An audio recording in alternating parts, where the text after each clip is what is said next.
to face this reality, but then a new fantasy has been laid on us. What I call the New Age fantasy. The New Age fantasy of multiculturalism. A warmed over assimilationist ideology. An idea that developed from what we call cultural pluralism, as defined by Christine Bennett in her book, Comprehensive Multicultural Education. Cultural pluralism is characterized by mutual appreciation and respect between two or more ethnic groups. And when we talk about the multicultural curriculum, she defines that curriculum as the curriculum develops knowledge and understandings about cultural differences and the history and the contributions of contemporary ethnic groups and nations, as well as various civilizations in the past. How does that feed you? How does that employ you? How does that protect your very lives and biological interests? This kind of knowledge, this kind of respect for other groups. It strives to integrate multi-ethnic and global perspectives into the traditional curriculum that is primarily mono-ethnic and, in the United States, Anglo-European. Another trip. We're going to dance other people's dances and sing other people's songs. And we're going to respect them and get them to respect us. That sounds very much like the assimilationist to me. And where does that get us? I go to many colleges and universities and I see black students and black people pushing multiculturalism. And I ask them, why is it that black people are pushing this? We're the most multicultural people around. We've always respected other people's culture. Any other group of people could come and go into business in our community. Any other group of people can come and live among us as a people. We have worked beside every ethnic group on this globe. We have not lynched other ethnic groups. We've not boycotted other ethnic groups. We've even tried to claim their identity. There are many of us who felt proud when somebody said, oh, I thought you were an Indian, or I thought you were a Mexican, or I thought anything but black. Black people have not rejected other people's culture. They have not made other people suffer. We eat every kind of cultural food there is on this earth. We wear every kind of cultural dress on this earth. We support every kind of cultural group on this earth. The only cultural group African people have rejected is African culture itself.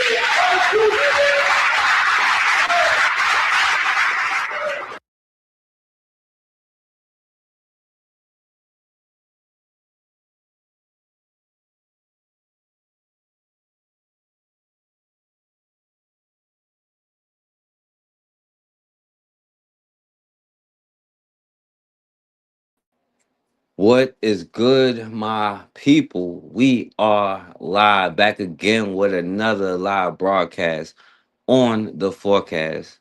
Now, I'm gonna be honest with you, right? I wanted to wait until Wednesday. I have no intentions on coming on the live one here, but I ain't gonna lie to you. I pissed myself off, and black people pissed me off. Like, why do we have to be so damn goofy?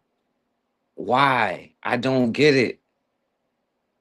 I mean, I see why we are in the situation that we are in because we are so damn goofy. And it's ridiculous at this point. You know what I'm saying? Yo, and before I even talk about it, I'm gonna show something first. I'm gonna finish what I didn't show yesterday because I had to get off of here. Right? It's only like one or two, and it gets into the point. In fact, it goes right into the point because we seem to prove the point every time that I say. Maybe I should start saying we gonna do great things and all that stuff, and see if we prove that point. Why is it always the negative stuff? Right? It can't be no predicting stuff because I would predict the opposite. It's just you pay attention and you see how we move and operate, and it's just so annoying and it's crazy.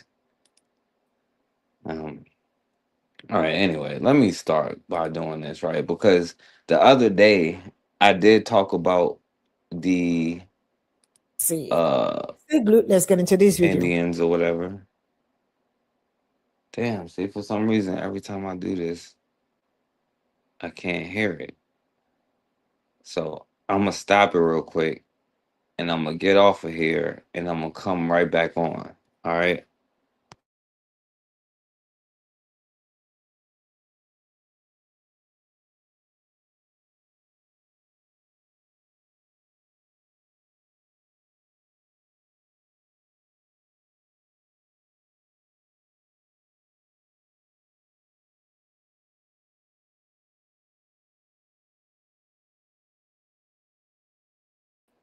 All right, I'm back on here. So let me see if it's gonna work this time. I'm hoping that it works. For some reason, I can't hear it when I'm doing it. Come back in, it come back right. So let's see if it works. Ones always live in the suburbs. Here we go. So even in the suburbs, I have to deal with the ghetto ones.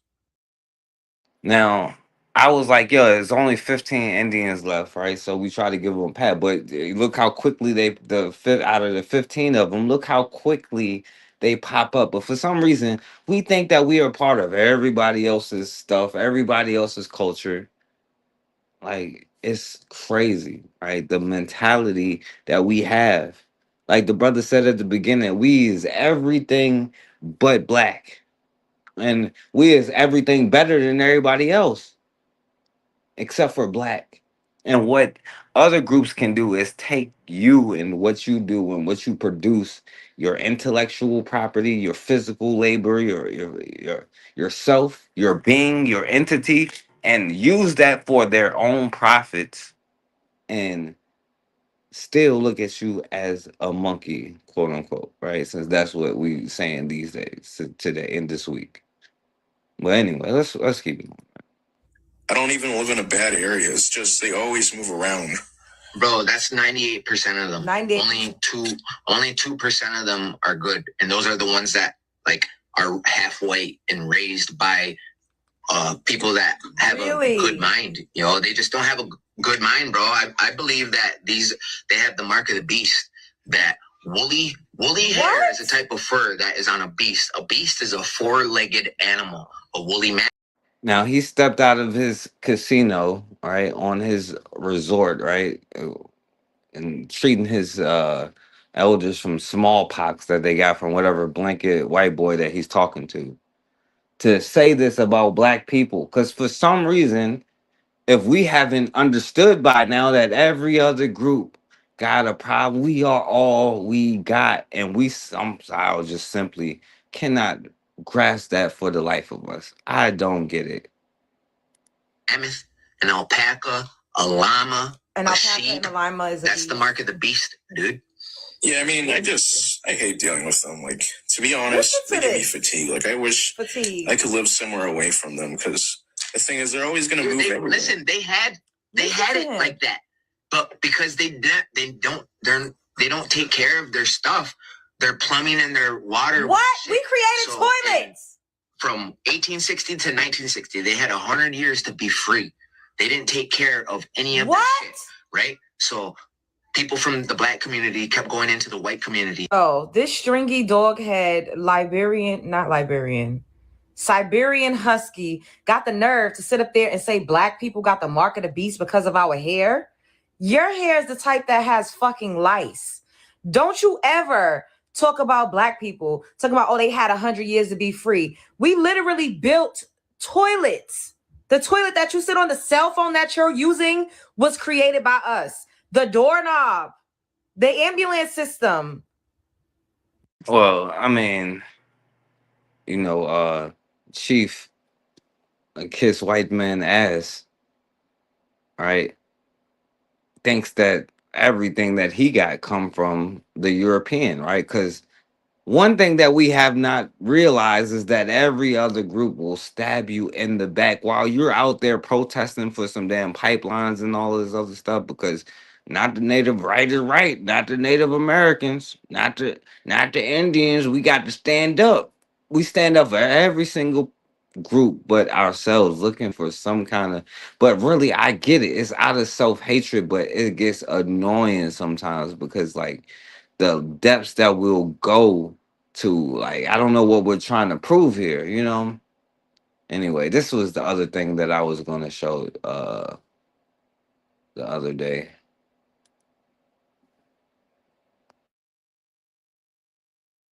By darkening their faces with theatrical makeup. Oh my bad. Let me restart it and see because I had it on mute. So let's restart it. Light-skinned people caricaturing those of African descent by darkening their faces with theatrical makeup. It's a supposed entertainment device from a bygone era. And while across much of the Western world, it no longer features in mainstream art or entertainment, in the Middle East, you don't have to go back in time to find this stuff. Blackface and caricatured depictions of Black people still go out on the air. And in most cases, they are not even seen as offensive. It is crude. ايوه بس هو مش بيعجبه جمالي هو بيحب النيجرز. It is offensive. هو انا جاي البيت ده المزاجي ولا عشان احرف فيه عبيد؟ And it's ugly. In the Arab world, racist depictions of Black people are rampant. And the use of blackface is rife. Black people are routinely cast into subservience, playing servants, prostitutes, or they're shown as straight-up objects of ridicule. عندما تتكرر أو ما تظهر هذه الصورة. When we watch TV shows or movies, Black people are always inferior. And blackface is an inferior, negative, and racist concept, which should not belong in the Arab world. We almost never speak about this segment of Arab society, Black people. Be it in the Middle East or in the West, who does, right? Is rooted in slavery and racism, reinforcing a toxic notion that Blackness is at best a joke. From Western politicians to media personalities. I mean, truly, political correctness has gone amok. To even a jumper designed by Gucci, blackface scandals are all over the news. Arabs, right? I'm telling you now, the most racist people on earth, right? If any Arab plays the race card with you, just tell them to shut. Well, they can actually have a war for that because we don't even know who is the most because they all are on it, right? Because we have no friends yet. Here we are. Well, right. They killing. What about Palestine? Well, they probably shouldn't have stole the land from the people who was there before them, and it wouldn't be happening. How about that? You know. But no, we got to stand up for some damn Arabs, right? They called the police, got the brother killed, but then turn around and be like, hey, we stood up for you during this protest. It's your fault he is not no longer with us. And we make excuses for everybody, but then let it be a Black person. Oh, we got to eliminate this Black person. But somehow you don't got to recognize your surroundings. You don't got to wake the hell up. Shut the fuck up. Right? And I'm going to give you the reason. I'm going to give you the reasons why. Okay. I'm going to give you the reasons why. There's a very popular chocolate or like a sweet in the Arab world. Yeah. Right. And in Arabic, it's called Ras al-Abid. Yeah. The name of it is Ras al-Abid. It translates, the exact translation is. Wait, let me just think if I want to say this or not.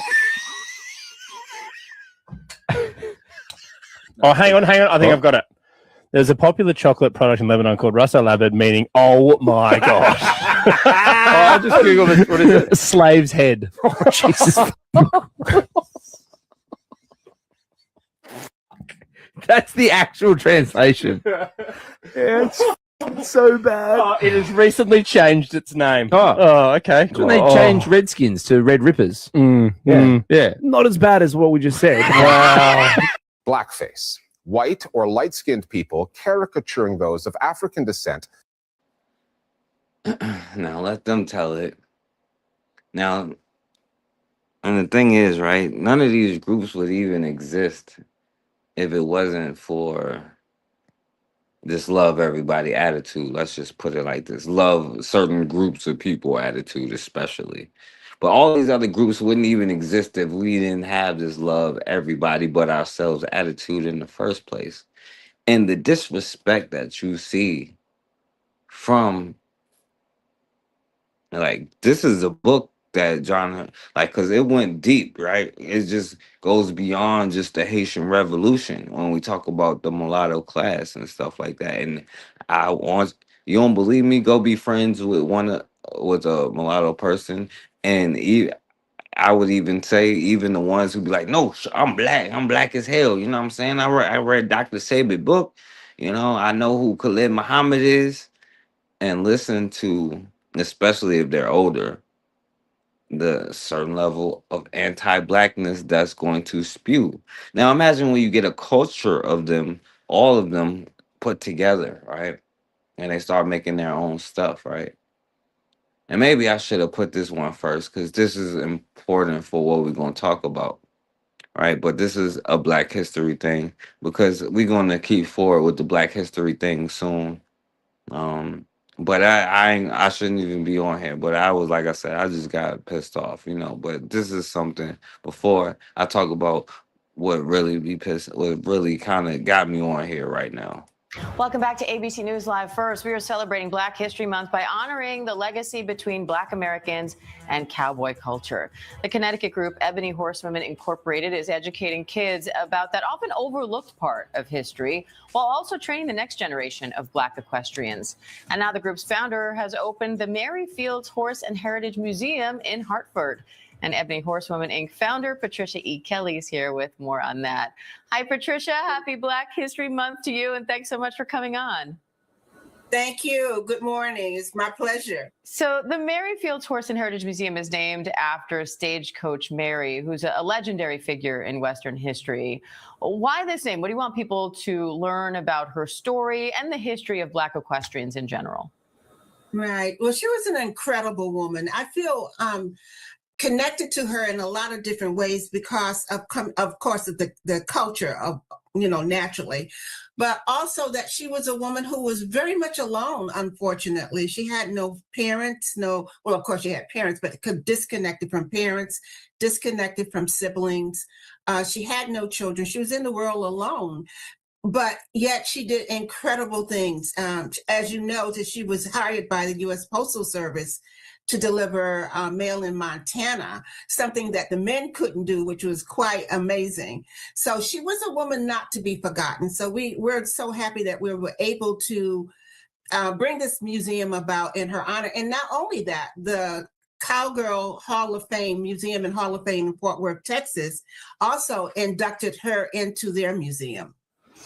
I know you also started the only magazine to celebrate Black equestrians, and the Black. Yo, what up, my brother Anthony? And after this, because it kind of go with it, I'm gonna talk about because it's just Black people is so goofy. It pissed me off that I had to just get it out, so I don't plan on being on here long, but I don't know how it's gonna go. We'll see. You know how I be doing. Why is this topic so important to you? Why do you think people need to know about this history? Because it's American history, number one. I think one of the greatest icons of America is the cowboy, which originally started with the Black horsemen who herd cattle. That term was created, unfortunately, it was a derogatory term, but it was to establish the difference between the white herdsmen and the Black ones. So they were called cowboys instead of cattlemen, cattle hands, cattle pokes.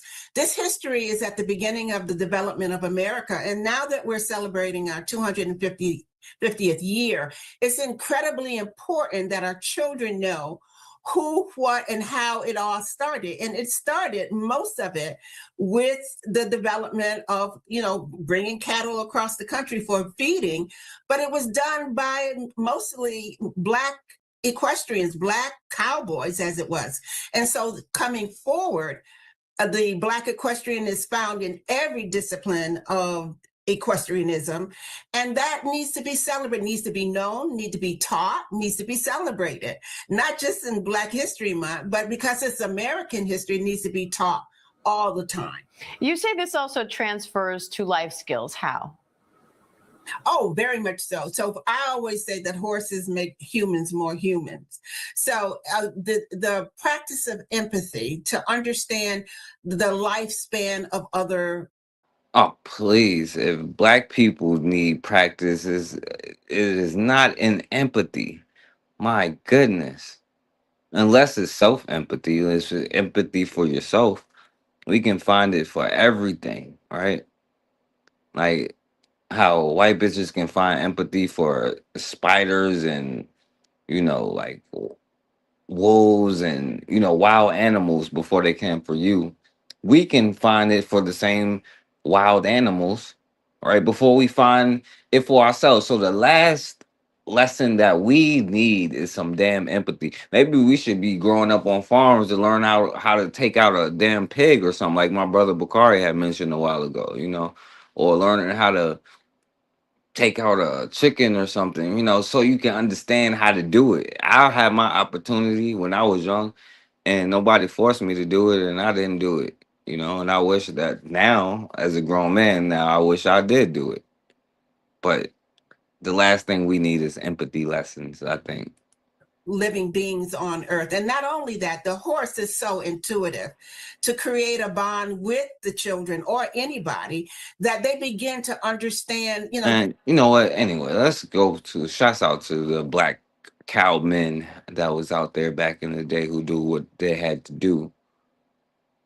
Now, of course, we was on here, right? We supposed to been having our own goddamn protest, but I guess we forgot all about it, right? But then just looking on it, right? And I recognize that those of us still lost in the sauce, right? Watch this football game, right? It's Americano football game, as I should say, Americano football, not the real football. But the thing that really bothered me, it was kind of funny at first, but seeing black people's reaction to other black people, scolding other black people for some damn, s- yo, it's the weakness and the cowardice and the goofiness that we have as black people that doesn't make any damn lick of sense, as if we think that we have friends, right? The speech impediment and brown and brown and brown. I don't care how many times that every other group has stabbed you in the back. You can break it down to different groups like the mulatto class, the Neanderthal class, the Denisovan class, and break them down like Denisovan. You got Japanese, you got Chinese, you got Filipino. We can talk about all of these groups, right? We talk about the Neanderthal. You got the French, the Dutch, the German, the now these days modern times American, right? And then you got all of these mulatto groups, but somehow we be like and brown and brown and brown, right? I don't care if it's little Arabs who probably shouldn't even be where they're at in the first place, right? If they hadn't have ran the people who were supposed to be there off in the first place, they wouldn't have to worry about no crackers, whatever religion that they in, trying to take whatever land that they got. Maybe that's their karma. How about that? I don't know. Right? That's white on mulatto crime, as far as I'm concerned. Right? But I mean, the ignorance, man. Cause look, it's black. Now this fool talking about, oh, this person. Now I don't even know this person. That I have never heard one song, and I don't care to. Right? But it's the shaming. It's the shaming that other black people do if you don't have this love everybody doctrine. Like they're right. We better learn C Senor pretty quick. Right? Biden said, hey, well, the largest mind, you're gonna have to learn how to get along with them. Right? We're gonna end up like they did in Mexico. They're just now recognizing the black ones in Mexico, right? Or the black ones in Argentina, or the black ones in wherever you want to say. Because we talked about this before. All right, we went around the world and it didn't matter. Right, so during Black History Month and you N-words complaining. Now this is a lot of people that went to my school and everything. I don't know this person here, but I picked the ones that kind of summed it up, you know. And N-words complaining, right? Now this they ain't be like this spick reference Black space, but the you N-words complaining because you didn't pay attention doing Spanish, right? Like, let alone like we're not even gonna get into yes, sí, senor. We best to say sí, senor, you know.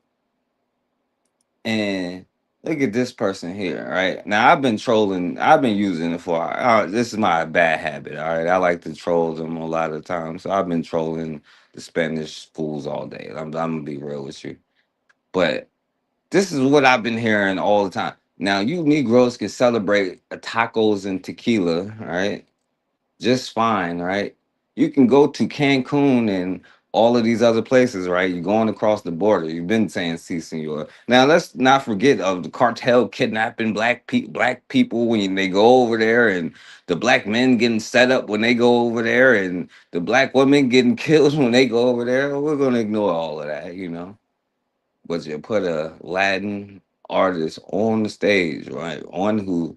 I don't know about the charts or whatever, and now we're clutching our pearl. Now I'll be like, I don't know, I ain't watch it. I don't even like none of that trash. You know what I'm saying? But it was trash, right? It's not our fault that you don't understand black music, but you want to listen to it and imitate it. What is our fault is that they make millions of dollars doing that stuff. You know what I'm saying? That's what makes us even more goofy on top of all of that. You know what I'm saying? But this is the thing, like we gonna be like, yo, shaming each other, like, oh, well, you celebrate Cinco de Mayo and want to take shit. First of all, yeah, why are you celebrating Cinco de Mayo? You know what I'm saying? I'm the the last person I've been trolling talking about. Oh, you watched the Passion of Christ. You know what I'm saying? Well, that movie was trash too. How about that? It's all trash. How about that? It's not my fault that you suck. You know, but I don't even care how much they suck, right? And you know, I like what I went to school with this brother here. Um, he was like, "How you talking about we miss this?" First of all, Bad Bunny, like that's weirdo stuff going on here. But he was like, "You don't even speak English." He was like, "You don't even speak Spanish, so you missed the message too, right?" And now you got all of these Negroes. What's going on, Raw? On here calling other black people racist as if being racist is somehow a bad thing, right? Trying to shame other people because you don't want to hear that trash, you know. And this is the irritating part is how hard that we are going out there to be like, this is for the culture. Like, what culture? Which culture? Right? Man, I should have learned C Senor and went and sat and watched the Super Bowl the way that y'all talking. Like, why was I protesting yesterday? I was being the dumb one here. As my brother MG2 would say, yes, C Senor. Biden did tell you you had to learn. He said, you fools is gonna be the minority. They finna take over. Hispanic finna take over. It panic for Trump. It panic for Trump, you know. And whatever they call it in Arab, you know what I'm saying? Now, they got the N word for us too, but I don't know Arab, so I don't know that yet, you know. I got colonized by the British, so I know yes, sir, you know. But apparently, I'm gonna have to brush up on my Spanish and be like, "See, senor." I don't know how to roll the R's yet, so I'm gonna get in trouble probably.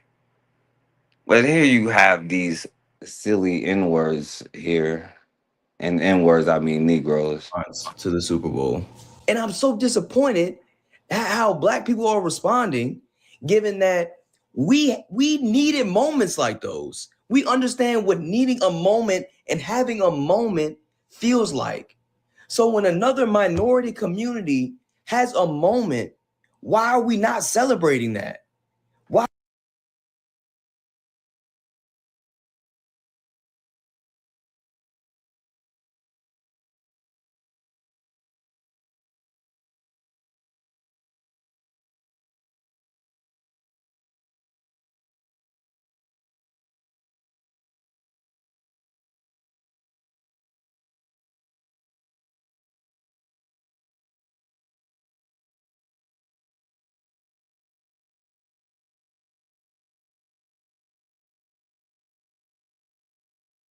Why would we not celebrate another minority community having a moment?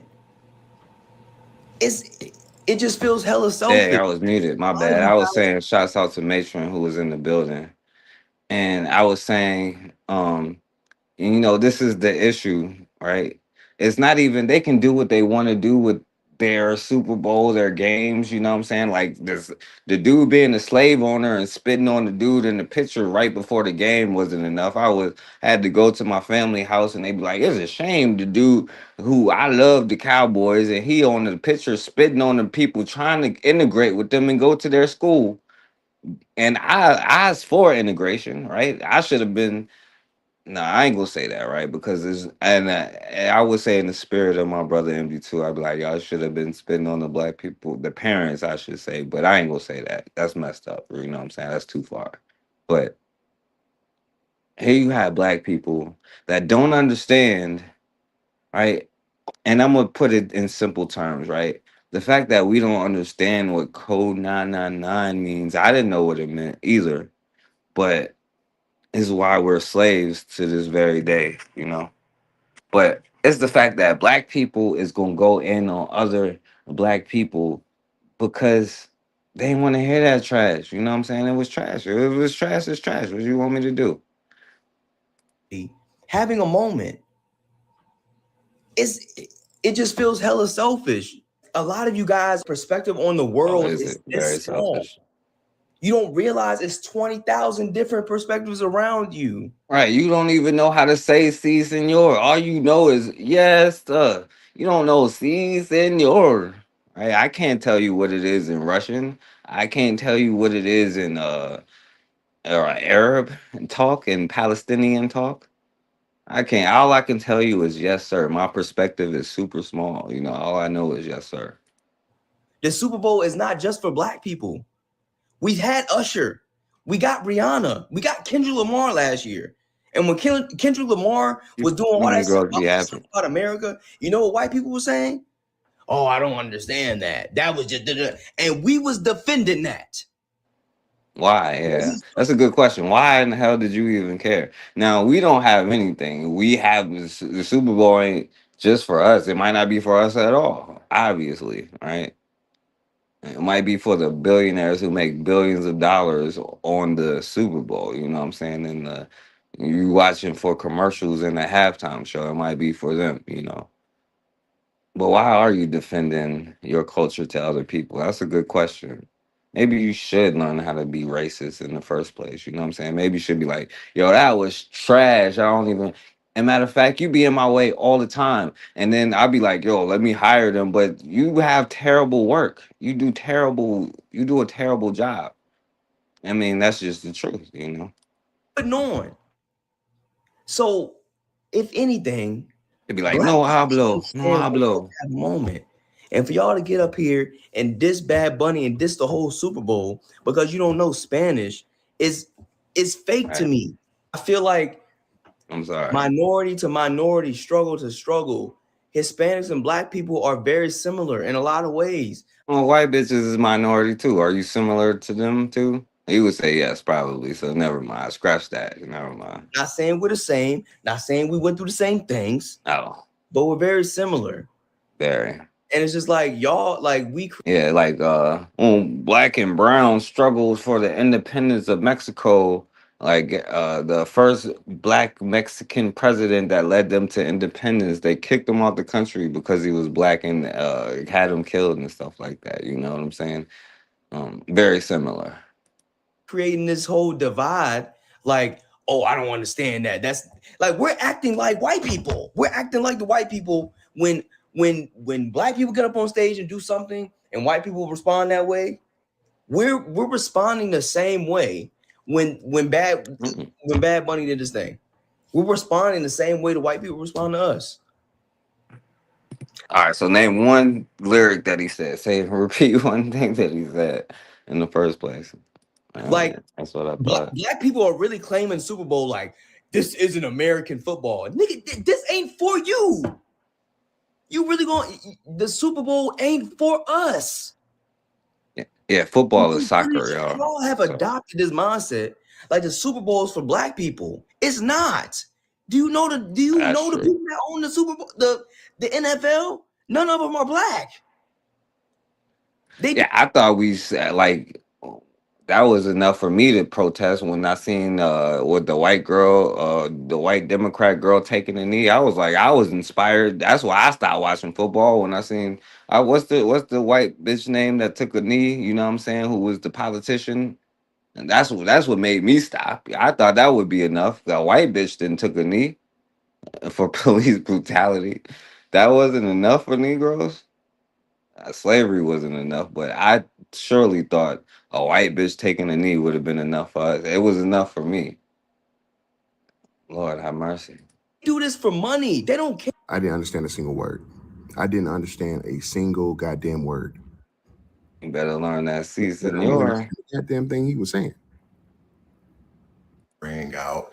They just surprise us, right, when it happens. But watching the Super Bowl halftime show, when Bad Buddy came out, I don't know what he is, Spanish or Latino, whatever he is, man. It don't really matter, right? He's white, right? You know, he's a Spaniard. I couldn't understand a damn thing that they were singing, but the music was a vibe. I love how they brought the culture into it. Now, I want you to be clear right here. Don't get me wrong. I am not saying to nobody that you should not be able to understand what anybody is saying to you. If you can learn Mandarin, right? If you can learn Spanish, learn Spanish. Just more than yes, sir. You just see, senor, you know.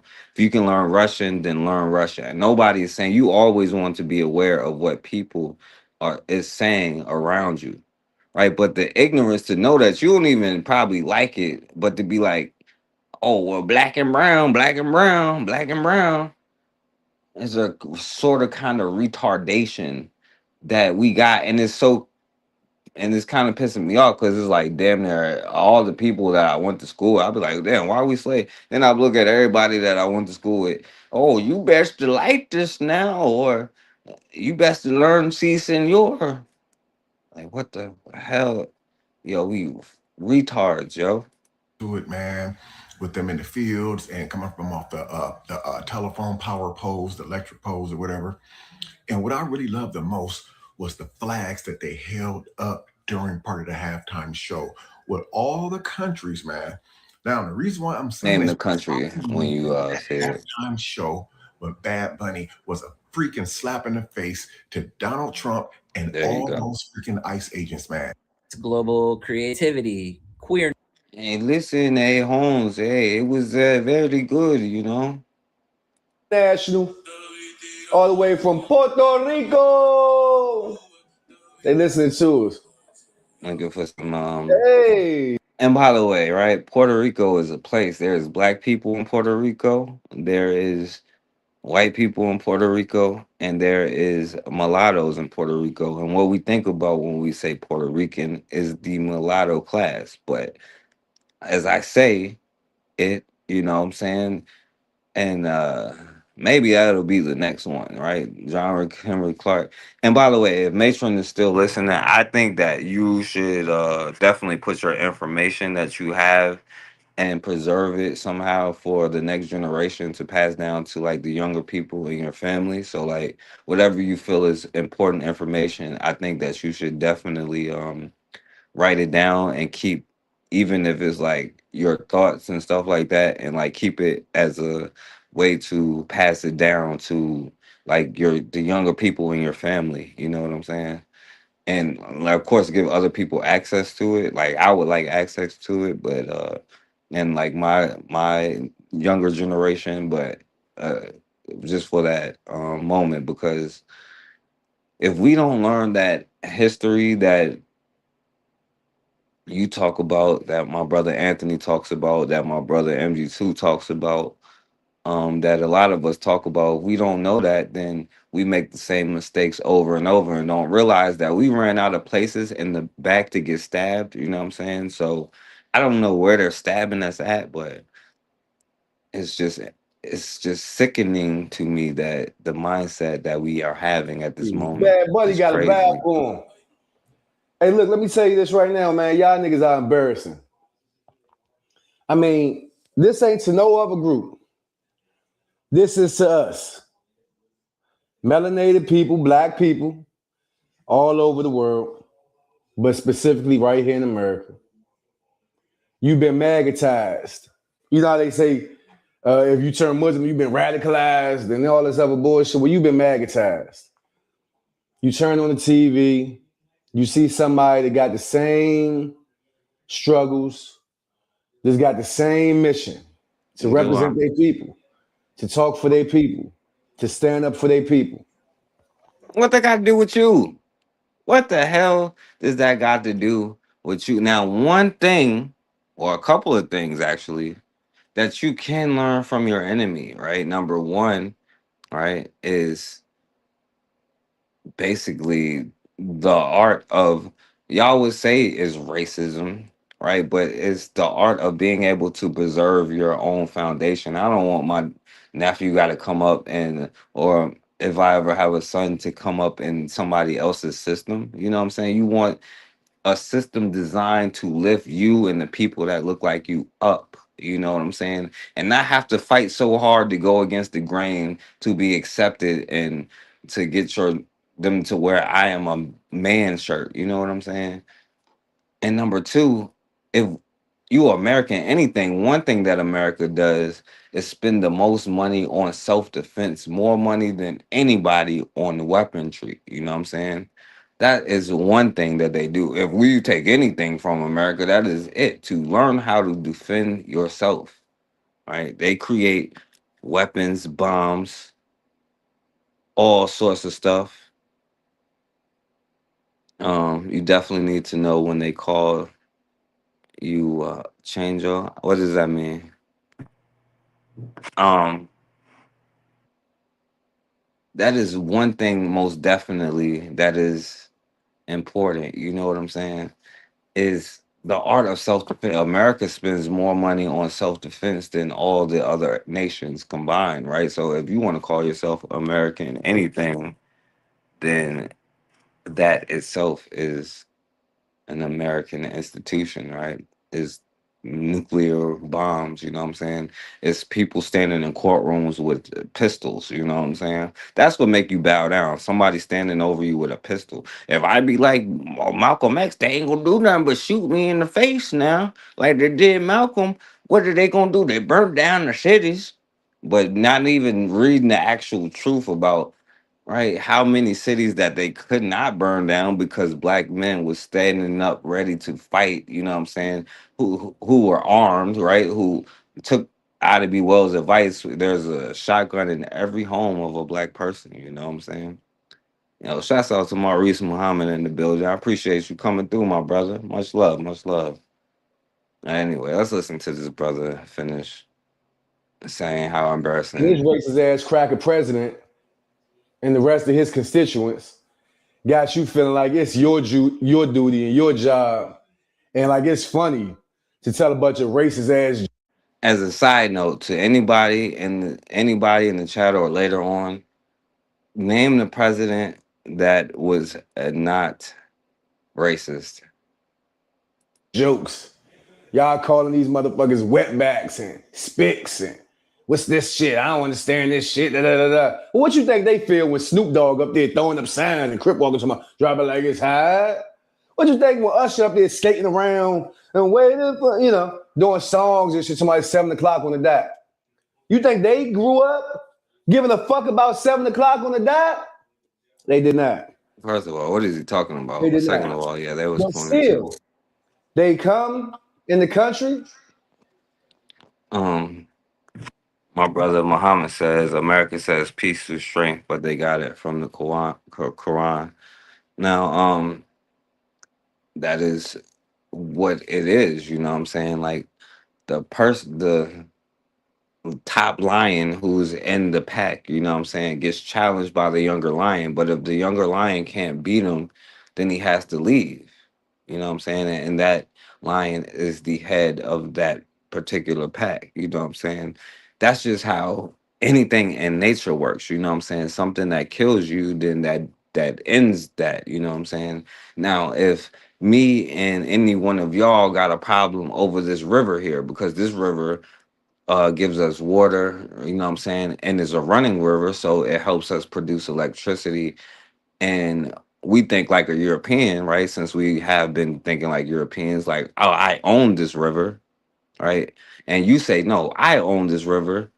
Whoever, if I make you be like, okay, you got it, then I own the river. You know what I'm saying? Then you're gonna have to come work for me. So that's just how, and that's just what it is, you know what I'm saying? Peace through strength, you know what I'm saying? That's what they say, but also Europeans can never be peaceful, you know what I'm saying? So They deal with what we got to deal with. They watching the game. They got to see the shows. Immigrants, all bad. People that's not from America. I seen Jake Paul, who has a house. all right, I don't know what he's talking about. We're gonna keep going on because I don't want to, and y'all can come on here, but I don't plan on being on here long. Let me see. But then on the other side, you have black people. Who the fuck is this nigga? I want to see Chris Brown. And just like most Americans. Now, like I said, we don't know that the white bitch took a knee, so we supposed to be not watching football. But okay, Negroes gonna be Negroes. If like, and this is just me keeping it real. There's a lot of criticism because we didn't enjoy it. Now, this is the thing. When it is us on that stage, and I'm gonna just keep it all the way real, we don't look at it as an in-code moment. When Kendrick Lamar gave the 40 Acres and a Mule performance, everybody was open to criticize it. We didn't care. We knew white people wasn't gonna like it, as far as like, the racists and conservatives and NFL fans. We knew that was gonna be the case. But even me personally, I didn't like it. So it is what it is. I expressed that. So it's like we wasn't burning the world. We wasn't going crazy over niggas not liking it. But even Candace Owens was like, yeah, she got in trouble because she was like, she liked I guess, was that the one with Dr. Dre or whatever? Even Candace Owens got in trouble saying she like, oh, Dr. Dre was good. As far as other people. But when it comes to this right here, black people are not lended that same grace from Hispanics. Now, to be honest, you're not. from what I have seen, it is specifically Is that right? Caribbean and mostly Puerto Rican.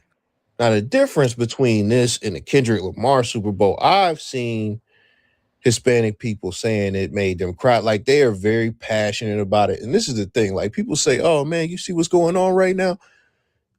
Like, bruh, Hispanics, as far, not even Hispanics, like Puerto Ricans or Americans, you can't get deported, dog. I mean, you can, technically, but you can't legally get deported. That's very true. Go down there and throw some toilet paper rolls at them. You know what I'm saying? They're American. You gotta at least throw some toilet paper at them. And I know in the Latin diaspora, like there is, division. I know that for sure. So I know it's Puerto Ricans like, man, shit, that ain't us. We ain't gotta worry about. I know black. I know black. Let me get to the point. The point is, and those are the black when ones. black people criticize this halftime show in any way, the Puerto Ricans mainly, they are very passionate about this halftime show that just happened. And everybody is quick to call black people racist. They are all quick to call black people racist. And I think that's absolutely crazy and astonishing. Now, let me tell you something. I was actually anticipating this. I'm not a hater. I was anticipating this. I thought I was going to get something different than what we got, which silly me. But somebody who hasn't been, impressed or satisfied with the past 10, 15 Super Bowl performances, except like one. So I thought with all the hype, Bad Bunny was going to put on a performance of a caliber that I haven't seen before. people are emotional about this. They are emotionally attached to this performance more than anybody has ever been attached to a Super Bowl performance. They feel it's political. They feel like this is some Messiah level shit. They feel like this is like Martin Luther King level representation for them. They feel like, By the way, let's never forget. I showed it in the last one. Who killed Martin Luther King? The white man. Like that. I wouldn't say white man, but that young black sister said, who's smarter than most of us, right? But let's never forget that they shot Martin Luther King in the face. So I want them to remember that. All right. if you insult this, you're insulting them. That's how they take this shit. Nobody has ever taken a Super Bowl like that. Maybe the Beehive, but think about how ridiculous that sounds. But let me get to the main point. Like, I get that they are passionate, but to say that black people are racist, especially as Hispanics in America, and especially as Puerto Ricans, that is absolutely ridiculous over a performance. And let me get really real with you. Now, I want you to keep in mind, I'm not saying racist is a bad term or being called racist is a bad thing. But I will say, and listen, I want you to challenge me because I want to be wrong. I don't think black people can possibly be racist. There's no way. We cannot be racist. Right? Forget all of that old political and power and all that stuff definition of racism. I am saying that this love everybody doctrine, right, which seemed to be a part of blackness. This must be the blackness that we speak of, is loving everybody. I'll put down, even though I'm a mulatto, like I said, I ain't gonna go there. I will put down my black first thing if I can't stand up for somebody else, because I want to be a part of the I Love Everybody coalition. But it's and see, Matron always be going in. This is why I be like, Matron needs to document her thoughts, and pass it down, right? So we have to know Bad Bunny was making an appeal to join whiteness more than anything. What do you think that the Italians did when they did blackface? What do you think the Jews did when they did blackface in the 1800s? What do you think the model minority was about, right? And how they got the stores in the middle of the hood, right? Or the Arabs and stuff like that. What do you think? All of that being classified as white. What do you think all of that stuff is about? To be a part of whiteness. And do you know how to do that? Right? What makes white supremacy? What defines white supremacy? Black inferiority. There has to be black inferiority in order for there to be any kind of superiority. And every single group, I don't care if you break them down to ethnicity or if you keep them as the whole group that they are, right? It's not on your side. Yeah, you can say most definitely a racist and have much love for my people only. And that's a beautiful thought. But black people is so not racist that black people will distance themselves from you saying that you are for your people only, right? I add in all the extra stuff. You don't even have to add in all the extra stuff. But to be like, yeah, I recognize there is a system against my people, and it's important for us to build schools and hospitals and other institutions that is important for us. Even if I don't, because to be honest with you, I wouldn't give a damn about uh Asian or a mulatto group or uh Neanderthal. I wouldn't care about none of that stuff, except for you got to get up tomorrow morning to go to work to make a white boy a millionaire. You know what I'm saying? That's the problem.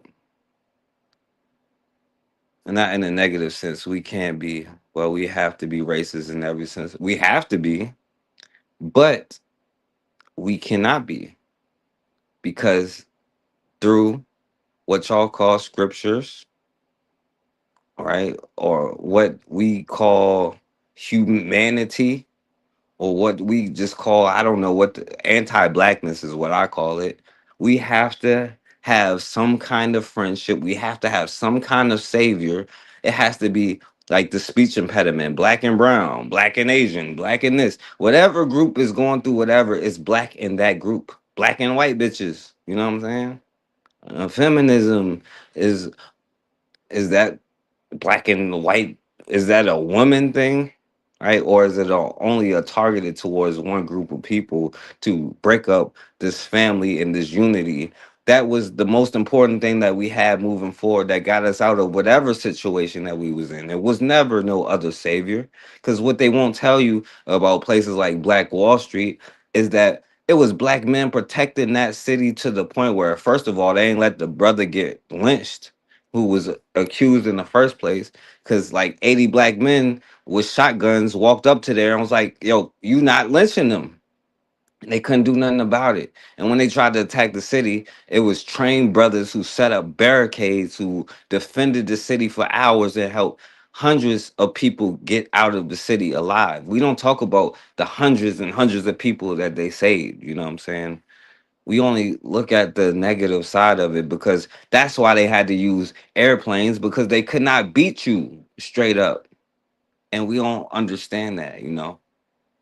That's why we be like, we got to have some kind of savior, some kind of friendship. But it's really, and let's be real, because, and I'm not judging nobody, because I'll put it like this, right? I'll be like, if I can free myself in my own mind, then I feel like I can understand and free us all. You know what I'm saying? Because we've all had the coon chip installed into us at birth, because we come from, not, well, they come from Europe, so it's like the epicenter, but we come from the coon manufacturing plant, you know what I'm saying? America manufactures the clone, you know what I'm saying? That's just what they do. So we all are born with these things. So I'm not excusing myself. I'm putting myself in all of these things, even though I haven't done none of this garbage here, you know. We were taught our problem is we taught learn helplessness, so we keep looking for someone else to come and save us. Exactly, you know what I'm saying? And that is the issue, you know. And nobody's going to save us but us, you know. But all right, my bad. I ain't mean to Irony rant like that. is that I was talking to somebody and they were Puerto Rican and I was talking to them. And I wanted to make sure that anything I was doing on social media before the Bad Bunny stuff wasn't upsetting anybody, because that's not my intention. I was genuinely there to support what dude had going on, because again, I anticipated it. But what that person let me know during that conversation, you know, I've been cool with Puerto Ricans my whole life. I never looked at them as racist. I bet you have. Now I want to say, yo, dude, if, and don't answer the question, but I want to say, just say yes in there if y'all listening, if you want to participate or whatever. Do any of y'all know what code 999 is? And don't say what it is, but just say yes, I know what it is. Or nothing like that. I always looked at them like we brothers, especially in the area that I'm from. And I will get to that later. But what she told me was a lot of them are racist behind closed doors. Like, you know, a lot of colorism and shit like that. A lot of monkey calling in Spanish, you know, criticizing their darker skinned family members and stuff like that. So they have a lot of internal racism. That's what a Puerto Rican told me. Now, when it comes to other demographics in other areas, like, you know, as far as around the nation, I know that's the case for like Hispanic. But when I thought about where I'm from and how big of a bond we have with them, I'm like, man, that's the first time I heard that. I'm 30 fucking 7. All right. Well, I haven't seen it. And let's go on to, how about a Afro Latino person, right? Themselves. Let's see what they have to say about this. You can see in today's video, we're going to be switching gear for a little bit here, because I think it is so interesting. You guys know the Super Bowl was last night, and during the halftime show, this Latin artist by the name of Shouts out to my brother Maurice Muhammad. Bad Bunny I think his real name is Benito. You guys can correct me if I'm wrong. Even though I'm an Afro-Latina, I don't really indulge myself in these type of stuff because I have been telling you guys for the longest of time, these type of people that you guys are viewing here on your screen, I'm very much aware of how they feel about us as Afro-Latinas, Afro-Latinos. We already know when it comes to representation, we're always misrepresented. That is a subject that I don't necessarily want to get in now. But I think it is so interesting that once again, we already know, if you guys watch the show, this indeed was a political statement. And one thing that I think is very interesting, I mean, guys, just look at this photo here. I'm not sure about you guys, but I don't really see anyone that looks like me, given that they're claiming that he was celebrating all of the Latin culture. There's absolutely not a single Afro-Latina within this picture. But then I have also seen other clips because once again, you guys already know there's no way I'm going to go and give these type of people my support by giving them a view. But I was watching on social media, seeing what people had to say. This right here that you guys are viewing are literally the only photo that I saw which does have a woman that looks like me, an Afro-Latina. Look at her. She's just drop dead gorgeous. And guys, I do also have to point out, for all of the Black women that has been these flying monkeys for Cardi B, and that is indeed pun intended because you guys already know, these same Black women that continuously be coming out here and attacking us as Black women in defense of the hood rat, the illiterate Cardi B. All right, and then she started going left field there, but let's play some of this here. I don't recall Bad Bunny being a Sí, celebrating señor. any Black injustices here in America. He is no Carlos Santana, no Hector Lavoie, Oh, did no any of them Willie do? Colon, nor a Mark Anthony. Y'all tell me. They made a song or something? It better be more than a damn song. What did any of them do? And don't answer if it ain't nothing but a damn song. Lord I have mercy. understand No Bad more Bunny songs. fans are more sexually diverse and accepting, but they lack the knowledge of history and creativity. There is no Black and brown coalition. It doesn't exist. There hasn't been one in decades, if not ever. Take Shakur Stevenson. Come to find out, his father is Puerto Rican, but has always been absent in his life. Shakur was born and raised in Newark, New Jersey by a single mother in the projects. His grandfather and uncles are the ones that taught him how to box.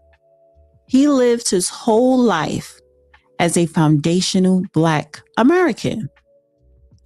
Now, Fighting Lopez proved the Black and brown We ain't talking coalition about no was always a foundational fallacy. Black American stuff.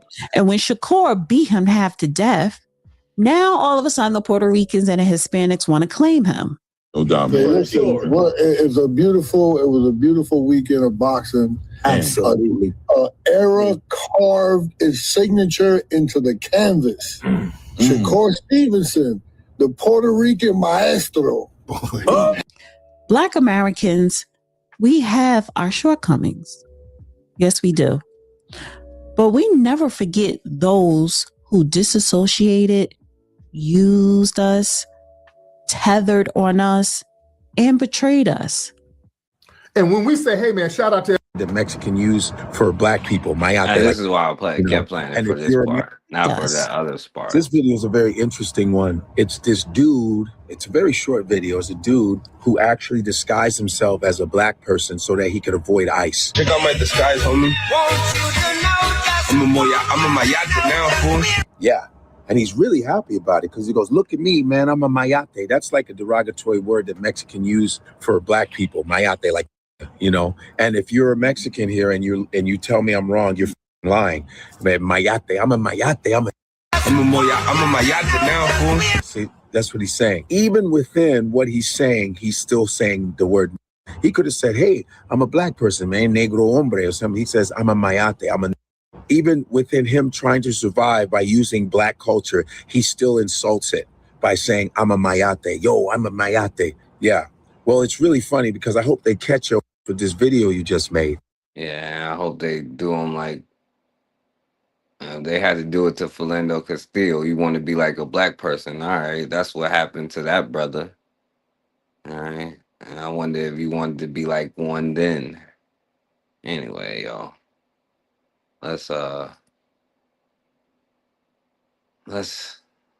talk about this because I showed this. Speaking of monkey thing, I showed this the other day, but I'll show it again because it's appropriate.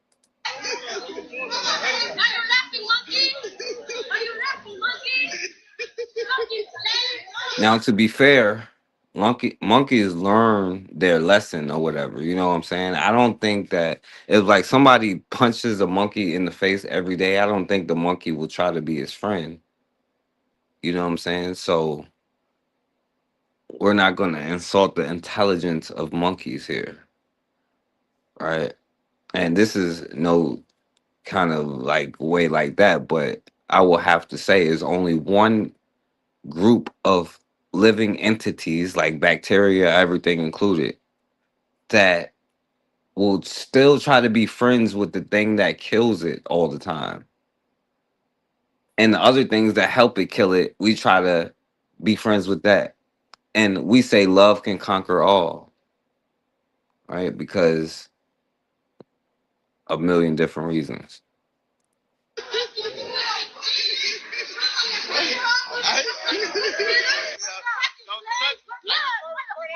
Don't touch me. Your man's bleeding.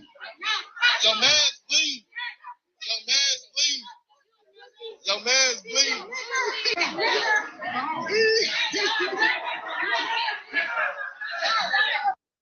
I'm just saying, next time one of your black friends talking about let's go protest, fuck ICE, let's go help them out.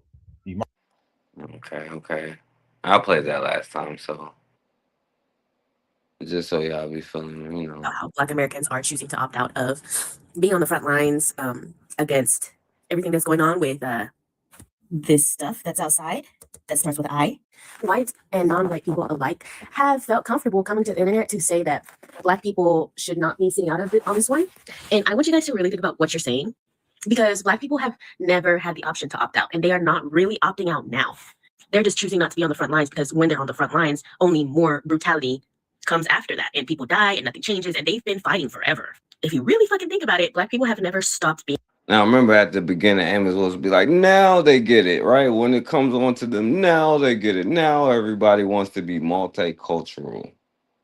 And this is the thing that we 999 ourselves, you know what I'm saying? Man down. Being a target. Just because other people are targets now does not mean that Black people are still not a target. Do you know what I mean? Don't you think if they could sit this out, that they would sit out police brutality too? Also, they have, like I said earlier, they've been fighting this fight for a long time. And guess who didn't care? Guess who said maybe you should follow the law, maybe you should be a criminal, maybe you should XYZ, finding every excuse in the book to justify the killings of innocent Black people all over. So yeah, that's really rich. That's really rich for you guys to be telling Black people that they need to be up and fighting. They have been fighting. They fight every single day of their lives. When they go outside, there is no guarantee that they are going to be safe from police brutality or just any type of brutality from the government, like in like the prison system, like the judicial system, etc. These are all things that they cannot opt out of. So as you saw there. All right. And okay, so I'm about to get off of here, and if y'all want to come on here and say something. There is no such thing as Black and brown unity. I don't even know what a brown person is. What is a brown? What do y'all mean when y'all say brown people? Are y'all referring to the Latino community? And if that's who y'all are referring to, I was gonna play this the other day, but fuck towards Black people.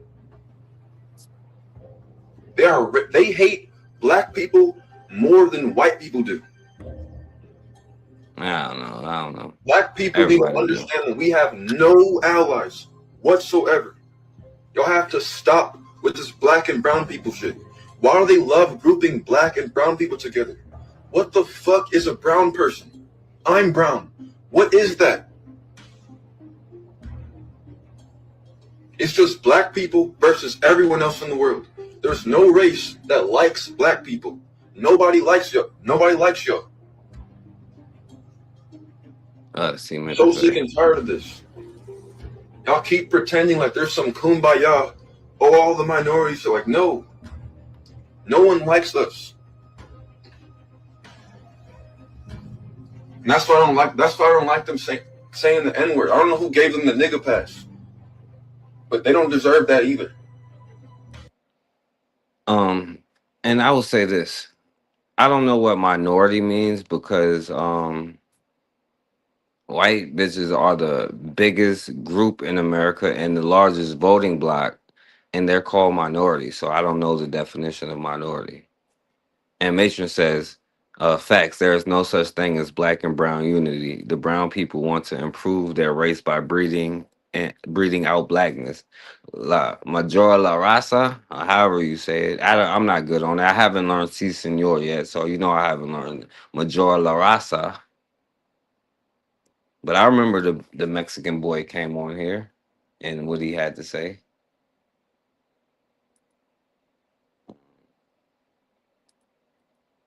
Than they are to the Gestapo. I think that ICE is more akin to slave catchers and slave patrol than they are to the Gestapo. I agree. And I think that it's a dangerous. Okay, my brother is in the building. What's going on, my brother? Hey, what's that? Forecast? What's up, bro? Not much, not much. Yeah, Do I'm you chilling up know? there. Do you know Si Senor? You know how to you good with Si Senor yet? You know how to do it good enough? Me hablo español poco poquito. Yeah, that's. I mean, I speak a little bit. You're gonna be all right. Yeah, me hablo español poco poquito. I speak a little bit, but I know one thing that I know. And cause see, I was glad when you showed that part about Terrence Crawford, about it when he was getting into it with that motherfucker named Teofimo them. Yeah. Because I looked at the fight. Well, I seen it after. I looked at it on online. And Teofimo's father. Well, you know what? I'm gonna say this first. That brother whooped that Mexican ass so bad. That boy retired today, man. I mean, not retired, but he retired from that weight class. He said, "I ain't even fighting right here no more." He went up to another weight class because Shakur whooped his ass so bad. But that Mexican boy was talking all of that shit, and him and his daddy and his sister, and they call it. That's why I put in the chat while I was saying chango.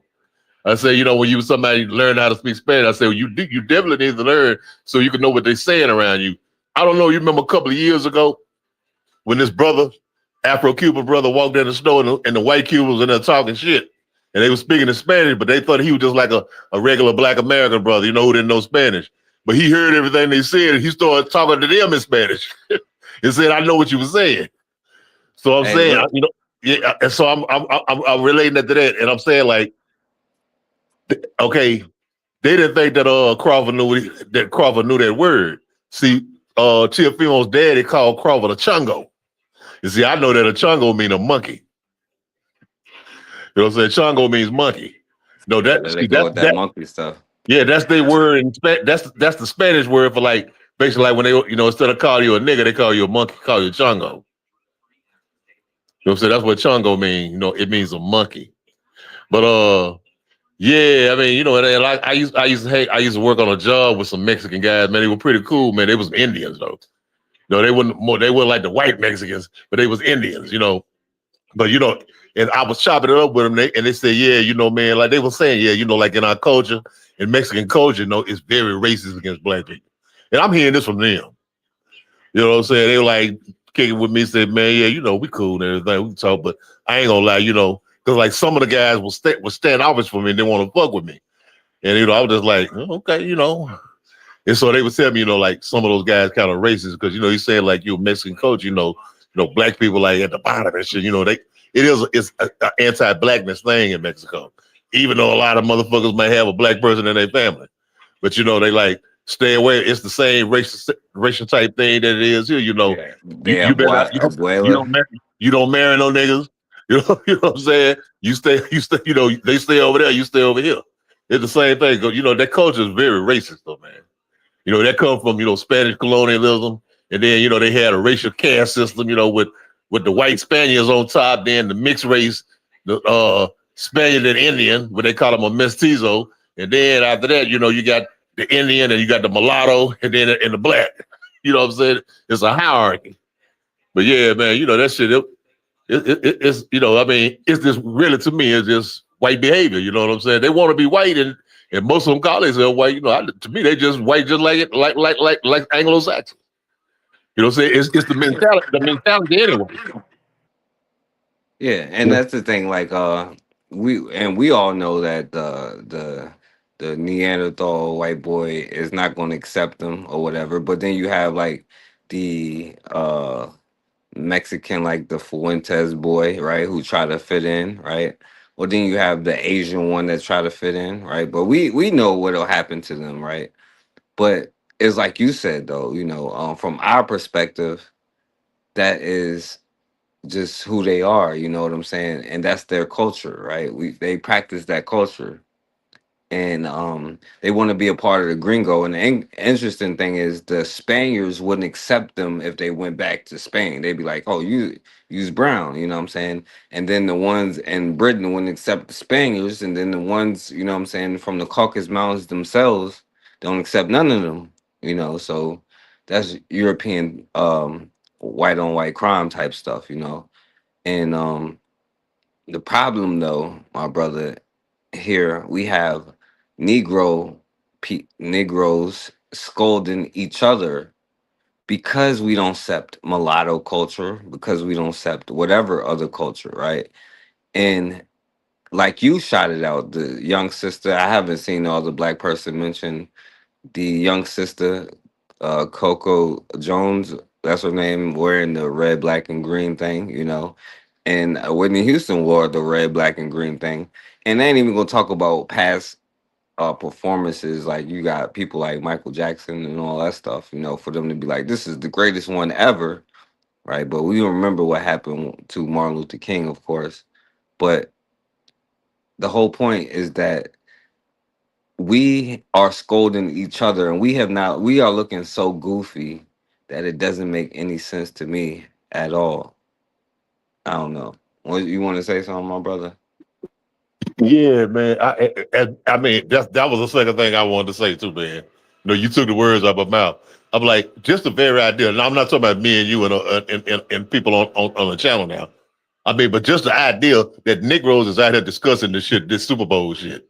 You know what I'm saying? I'm talking about these people you see all online, you know, going at other black people because they ain't understand it, you know, because of the cultural barrier thing. You know, most black people in this country don't speak Spanish.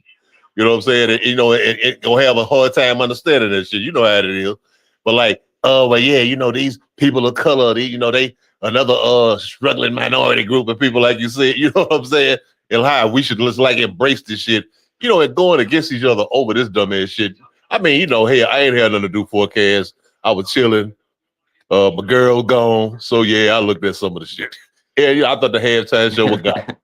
The show was as garbage as the game was. You know, the best thing happened was this Sister Coco when she did her performance. You know, that shit was like an hour or something before the game, you know. I mean, that's the only thing I like. That's because I tried. I sent it to you. I think did it go through? Yeah, I saw it. Yeah. Yeah, you know, that's what I love, man. That was the most beautiful thing. That made my day right there. You know what I'm saying? But just the fact that we on there arguing about this bullshit, you know, Negro, out of all of the things that we got to deal with as black people in this country, we gonna get online on social media and go and attacking each other about this dumbass shit right here. You know what I'm saying? About this dumbass shit. And like you said, nigga, hell no, nigga, ain't none of this shit our shit. You know what I'm saying? Hell, motherfucker. Yeah, hey, nigga, we don't own NFL. We don't run none of this shit. You know what I'm saying? Hell, like, I mean, if I had anything else to do that night, I was tired. Hell, I wouldn't even look at this shit. But I'm just saying, man, it's just dumb as hell, though, man. It's dumb as hell. And it's black people, we still just don't get it, man. We still just don't get it. Nigga, you ain't got no motherfucking friends. You ain't got no motherfucking friend. If you look in that mirror and you don't see, and like Dr. Claus said, you don't see nothing that you like. You know what I'm saying? Which means you don't like your damn self, in which a lot of us had that problem, man. We got internal self-hate. That's why we go around hating on other black people from other places, because we hate our goddamn self. But I'm saying, and we looking to be friends and join on with somebody else. I think I seen what brother Maurice has said. You know, we looking for some other motherfucker to come and save instead of saving our goddamn self, getting off our sorry, lazy, scary ass and saving our goddamn self. You know what I'm saying? Negroes is a trip, man. I ain't talking about black folks. I'm talking about Negroes is a trip, because most of us Negroes. Most of us Negroes. Nah, you can say black folks at this point, because yeah, I there be ain't no tempted to distinction. sometimes. Yeah, I be tempted to sometimes, but you know, It is. There ain't no I distinction. don't want to try to lump us all together though. Well, we in the same boat. That's the thing. That's the problem. And I wouldn't care either way, but we are in the same boat, and it's too many to the point of I forgot the word, but critical mass, whatever it is, to the point where we cannot do anything because it's too many, to the point where we don't have to say Negroes. We can just say black people, because it means the same thing as, and let's be real, it means the same thing as coon, clone, you know what I'm saying? Black is almost synonymous with that, because, and the problem is, my definition should probably be the lightest one, because I'm saying I'm not hard on the coons and y'all claim to be hard on the coons, but I realize that your definition and mine don't match, because y'all not saying you, my brother, I'm saying like a lot of brothers and that I've seen let a lot of coon behavior slide. And the only advice that I can give you is, while you're in those Chinese restaurants and while you're getting your nails done and all that stuff, you should probably learn Mandarin to know what they're saying about you while you're getting it done. So that's all I'm trying to tell you. I ain't gonna tell you Know what not to they, go. I'm gonna just say learn Mandarin. yeah, That'd be know what they easier. putting in the food. Yeah, know what they putting in the food, what you eat, motherfucker. You know what I'm saying? I'm just But saying. man, it's just I don't sometimes I don't get it, man, with this type, because Dr. Amos Wilson used to talk about that. He said, I think he was talking like in the 1990s, but like in the early 90s, like 92, and he was saying, why he said black people, y'all so into this thing, this whole people of color thing. Black people and people of color, black people and brown people and Asian people, all this whole shit. And he said, in 20 years, you're gonna find out what people of color really all about. You know what I'm saying? When they get their numbers up, and when it's more of them than you. You know what I'm saying? You're gonna see it ain't no friend thing. They don't need your assistance, your help no more. Like no getting in. Now they're gonna replace your motherfucking ass. That's what they're trying to do. You know what I'm saying? That's what they go to replace, to get ahead of you. And he said that back in the 90s, man. I was checking that lecture out, man, when he was talking about that. And we still don't get it though, man. We still gonna get it. We fight for everybody. We fight for all of the people of color, all that shit there. You know what I'm saying? But when it comes to our own thing, we don't fight for nothing that we need to be fighting for. Nigga, you want to fight to have a seat at the table, motherfucker. You need to be fighting to have your own motherfucking table. You know what I'm saying? To have your own goddamn land. That's what we need to be doing. To have our own shit. I don't want no seat at no motherfucker at another motherfucker's table. I want my own goddamn table, my own goddamn house. You know what I'm saying? But Negroes, man. Well, all I can say is you better learn either it's gonna be yes sir, si senor, whatever it is in Yiddish, whatever it is in Russian, Mandarin. We're gonna have to learn one of them in the upcoming. It ain't gonna be in Swahili, I can tell you right now. Hey, I'm gonna tell you what this is the perfect example of that. I tripped out when I heard this shit. I couldn't believe it. Now, in LA, in LA, like a landmark place, man, in LA, we're about to go to eat Roscoe's Chicken and Waffles. You know what I'm saying? Julio them own that shit now. You know what I'm saying? That's a landmark a soul food restaurant. Roscoe's Chicken and Waffles. You know what? And now, guess what? When you go in that motherfucker, that's hey, senor. You know what I'm saying? That's what you gotta say now. It ain't what's happening, brother. Now it's a hey, senor. You know what I'm saying? Because they own the shit. They own the shit now.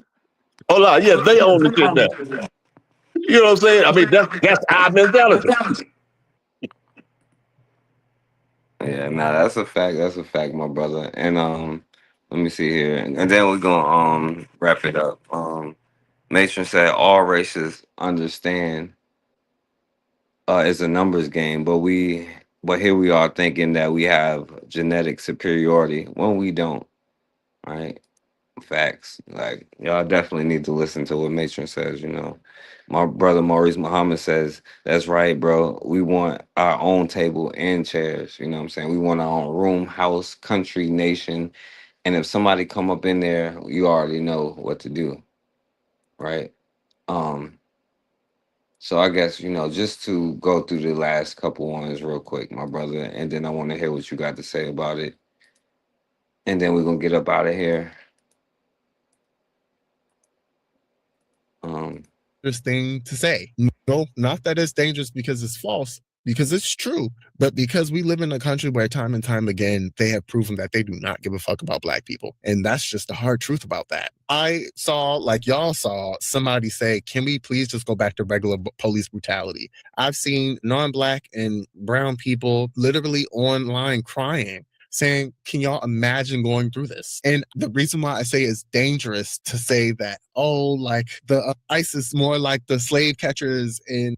I only been saying it 10 years. My brother Anthony probably been saying it for like 20, 30 years. My brother MB2 probably been saying it 60 years. And Marcus Garvey was saying it. Ada B. Wells was saying it 100 years ago. David Walker said it 200 years ago. But the good news is this brother finally understood today. So we maybe be making some progress. The slave patrol is because when have they ever given a fuck about black people? And if you're not black and you're listening to this and you're uncomfortable, I want you to sit with that discomfort, because it's a reality that we're all existing and living within. When we live in a country that has gone above and beyond to desensitize people to the horrors of slavery, which I agree with other people, it should not be called slavery. It frankly was a genocide. I think we are survivors of genocide. They ate us, forced us to breed, used us for labor, like beat us senseless, lynched us for decades after, burned down our homes, threw our babies to feed. That was like we live in a country 2000s. where that happened, and there's a constant narrative trying to literally reduce the reality of that happenstance, which is why I say it's dangerous, okay? Because the reality is people who never gave a fuck about black people will give a lot less of a fuck about this if you keep bringing up black people, because they ain't never gave a fuck to begin with. And respectfully, I think all of the non-black people, this is your time to shine. We are tagging you in.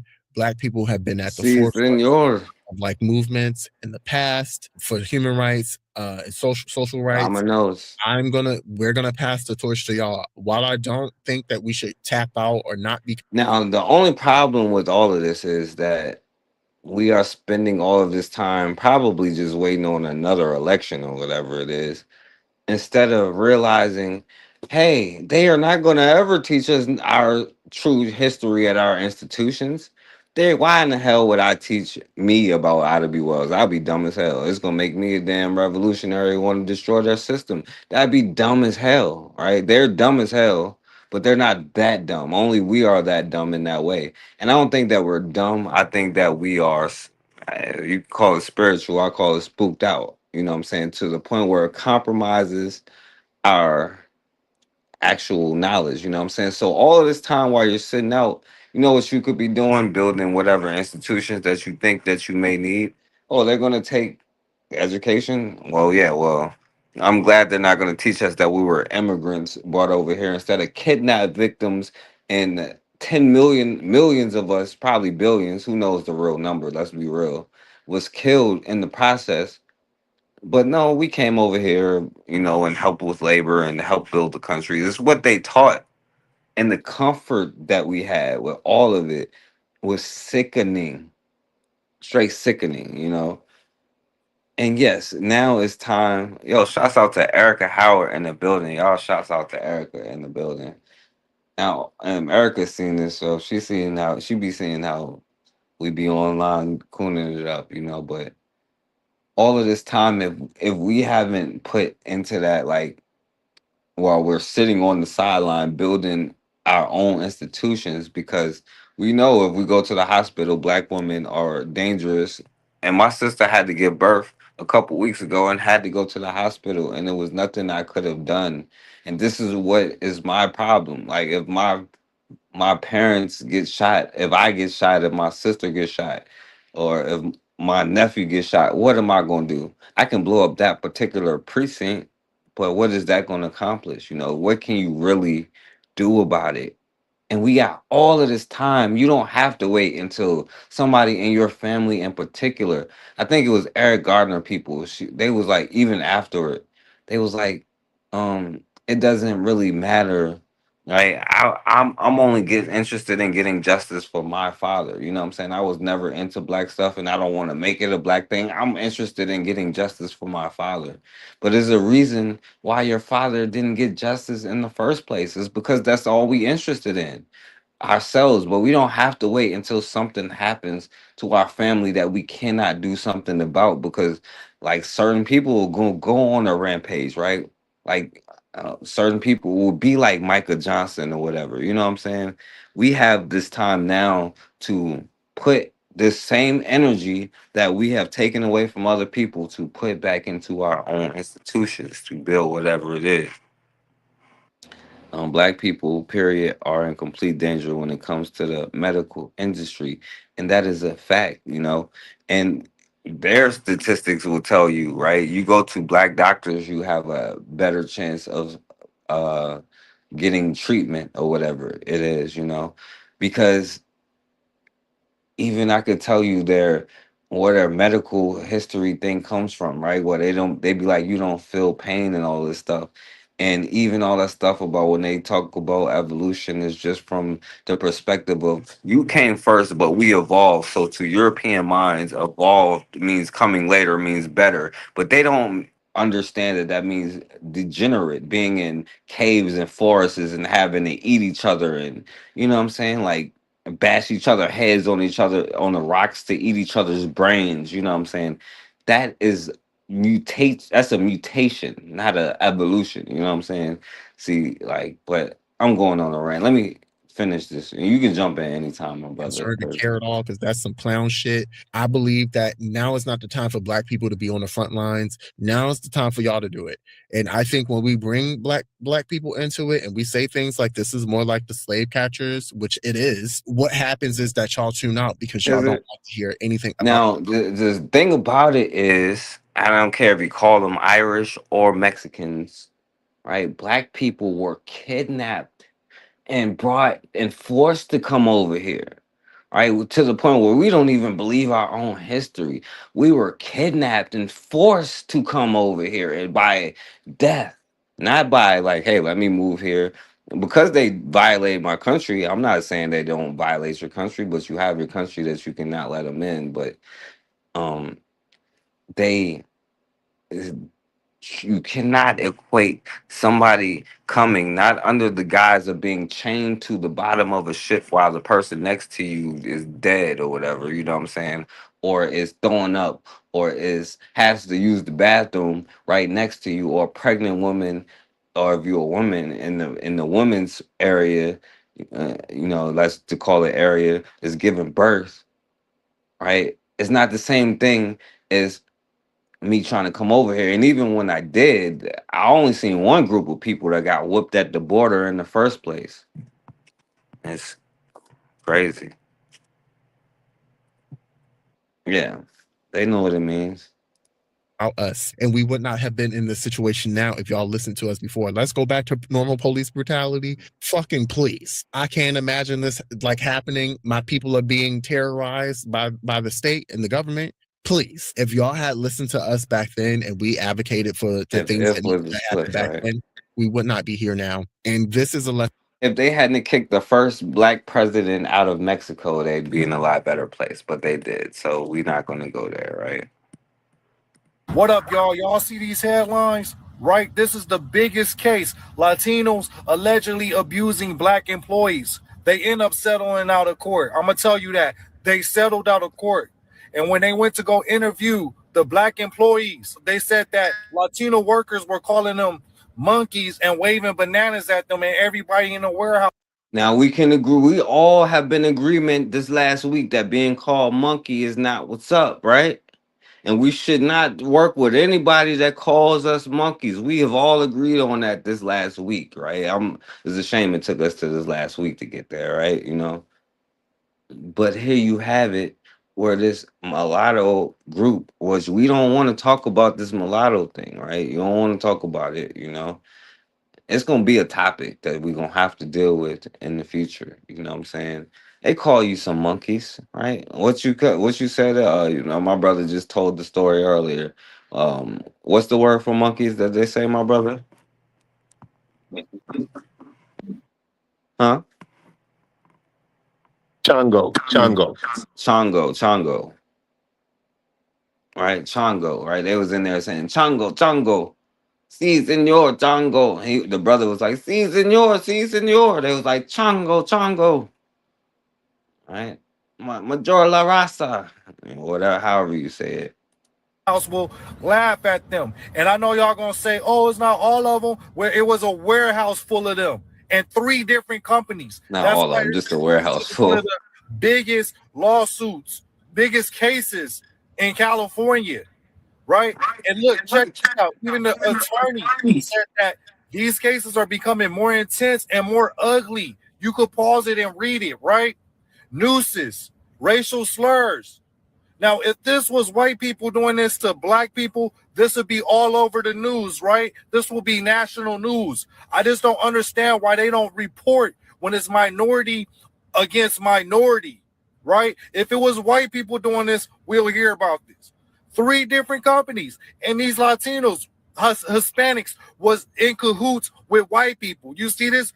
They were in cahoots with white supervisors, giving the black people the most Now this is Black history here, right? That maybe y'all don't know it, right? This is the story of what happened in 1530 something, when the brothers was taught the Indians how to we can call them Mexican, same difference, right? How to fight to stand up against the what we would say cracker, and then they stabbed him in the back. This is the story he's telling right now. hardest Oh, work. my bad. I get the years confused. He was talking about Right this now, year.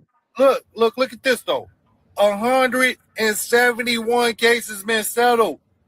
Racial discrimination, not only discrimination, but treating black people differently because of their race in Southern California. 171 cases within 10 years. What? And y'all talking about solidarity. See, this is exactly. You want to say something, bro? Yeah. This one Hold up. thing.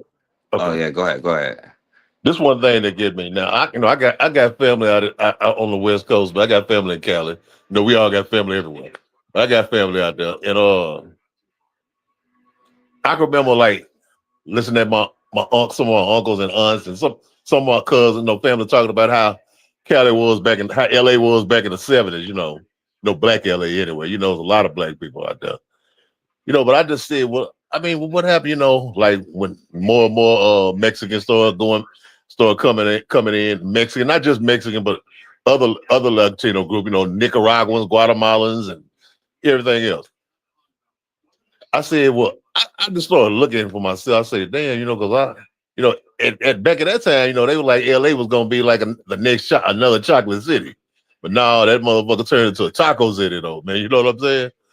And like I said, now, you know what I'm saying? Because it used to be a lot of strong black culture, African Center black culture. I remember the Mafundi Institute and all that. It was beautiful at one time, with black people in LA. But I looked at it and I say, man, like black people only like about 8% of the population in LA. Mexicans are like about 52% of the population. And in neighborhoods, those like the Mexican gangs, the Hispanic gang, Latino gangs are actually driving black people out of them neighborhoods. It's really like in mixed neighborhoods. They'll be running them out, man, killing motherfuckers. I mean, killing innocent people too, man. I remember it was like probably about 8-9 years ago, man, with this young sister. She was playing, man, and some Mexican gang members ran up in her yard, and she couldn't go nowhere. And killed her, man. The motherfucker that I think one of the motherfuckers got the death penalty or something like they got a death penalty.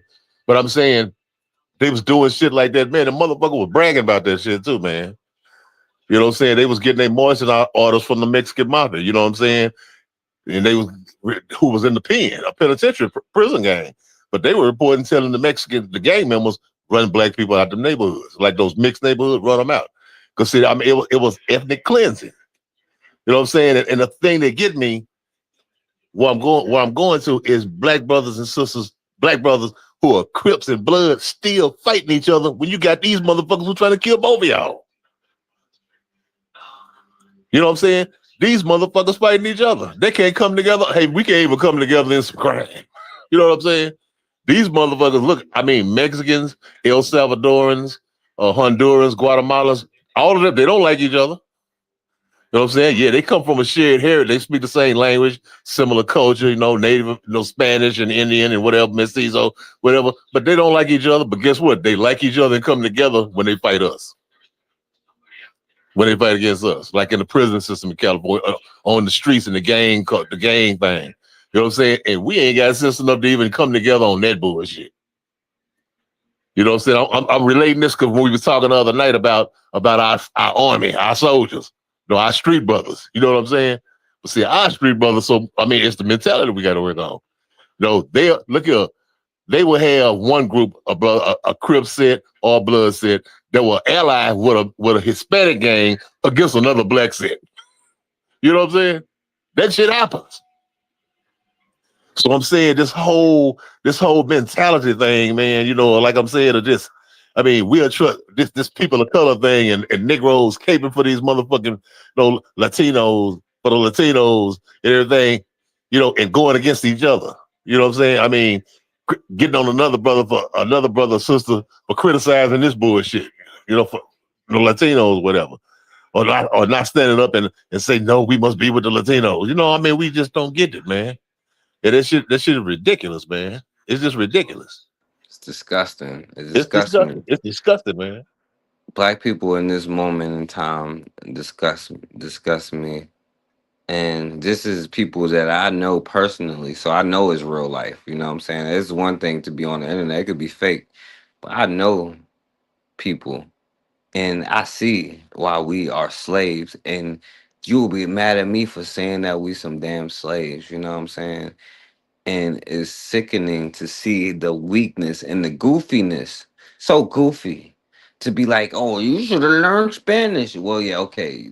Not to learn Spanish to go get a job, not to learn Spanish to learn how to create something or whatever the case may be.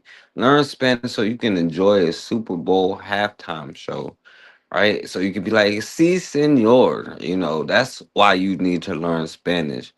And you sit there and tell me, like, these damn Spanish people, first of all, don't practice the same in their countries, and no less, but even when they get here, practice the same stuff.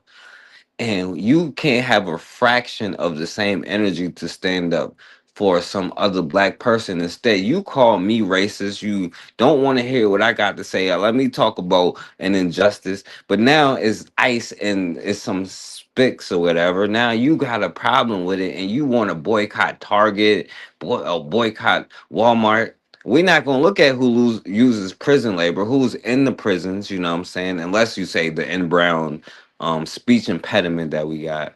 Anyway, you know what, my brother, I want to show you this, because this last part is like National Geographic, you know what I'm saying? How we got here in this first place, you know what I'm saying?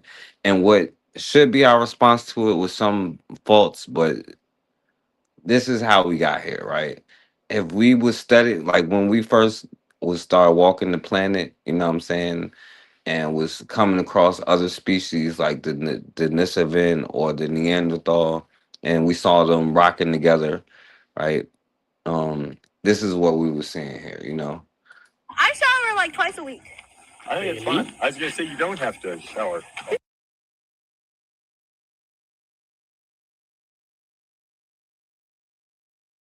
Oh, I'm sorry, I was mute. Now the girl is Denisovan, Asian. In modern terms, a Denisovan is an Asian, and she's talking to a Neanderthal white boy. And there'll be more about this next time, but now she's saying how she only showers 2 or 3 times a week, and the advice that this Neanderthal gives this age. Now we're seeing here, right, the people of color narrative, the model minority, whatever this minority thing, right? Take whatever the Neanderthal, right, says as gospel here, you know what I'm saying? And we see how they adopt whatever they say as the truth, right? They already have their disgusting Denisovan culture, right, themselves, right? But their affinity for wanting to be whiteness, you know what I'm saying? This is what our ancestors saw when we was looking. I don't get why we still don't get it to this day, but this is what they saw, right? Right? We saw this is a conversation when we just walked up out of whatever we was at, you know what I'm saying, and stumbled across some Asians talking to some Neanderthals, you know what I'm saying? This was the conversation we heard. I shower like twice a week. I think it's fine. I was gonna say you don't have to shower. You think so? No, that's normal. That's not normal. You hear that, When I Chip? say normal, no, that's healthy. That's not You healthy. hear that? Yes. I'm healthy. Daily showering is not what we're supposed to do. Really? Amen, Dan. Amen. So I also only shower twice a week, and I exercise still. Really?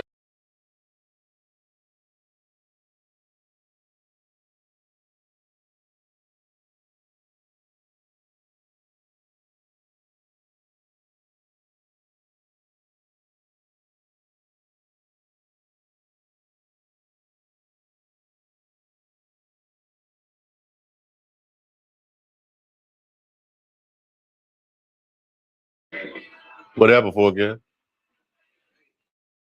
Oh damn, I was mute. Oh my bad.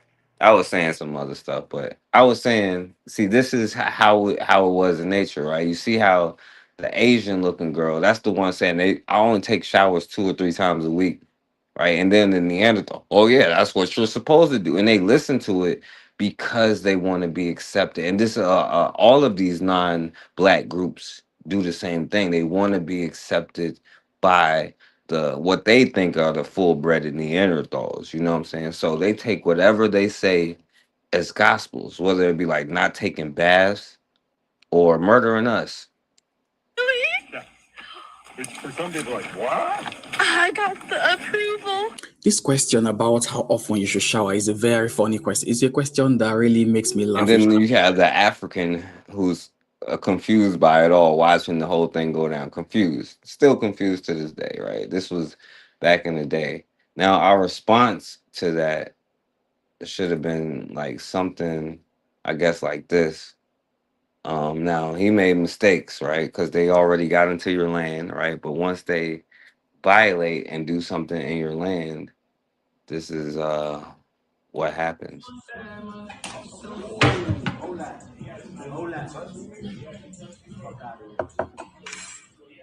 That was quick.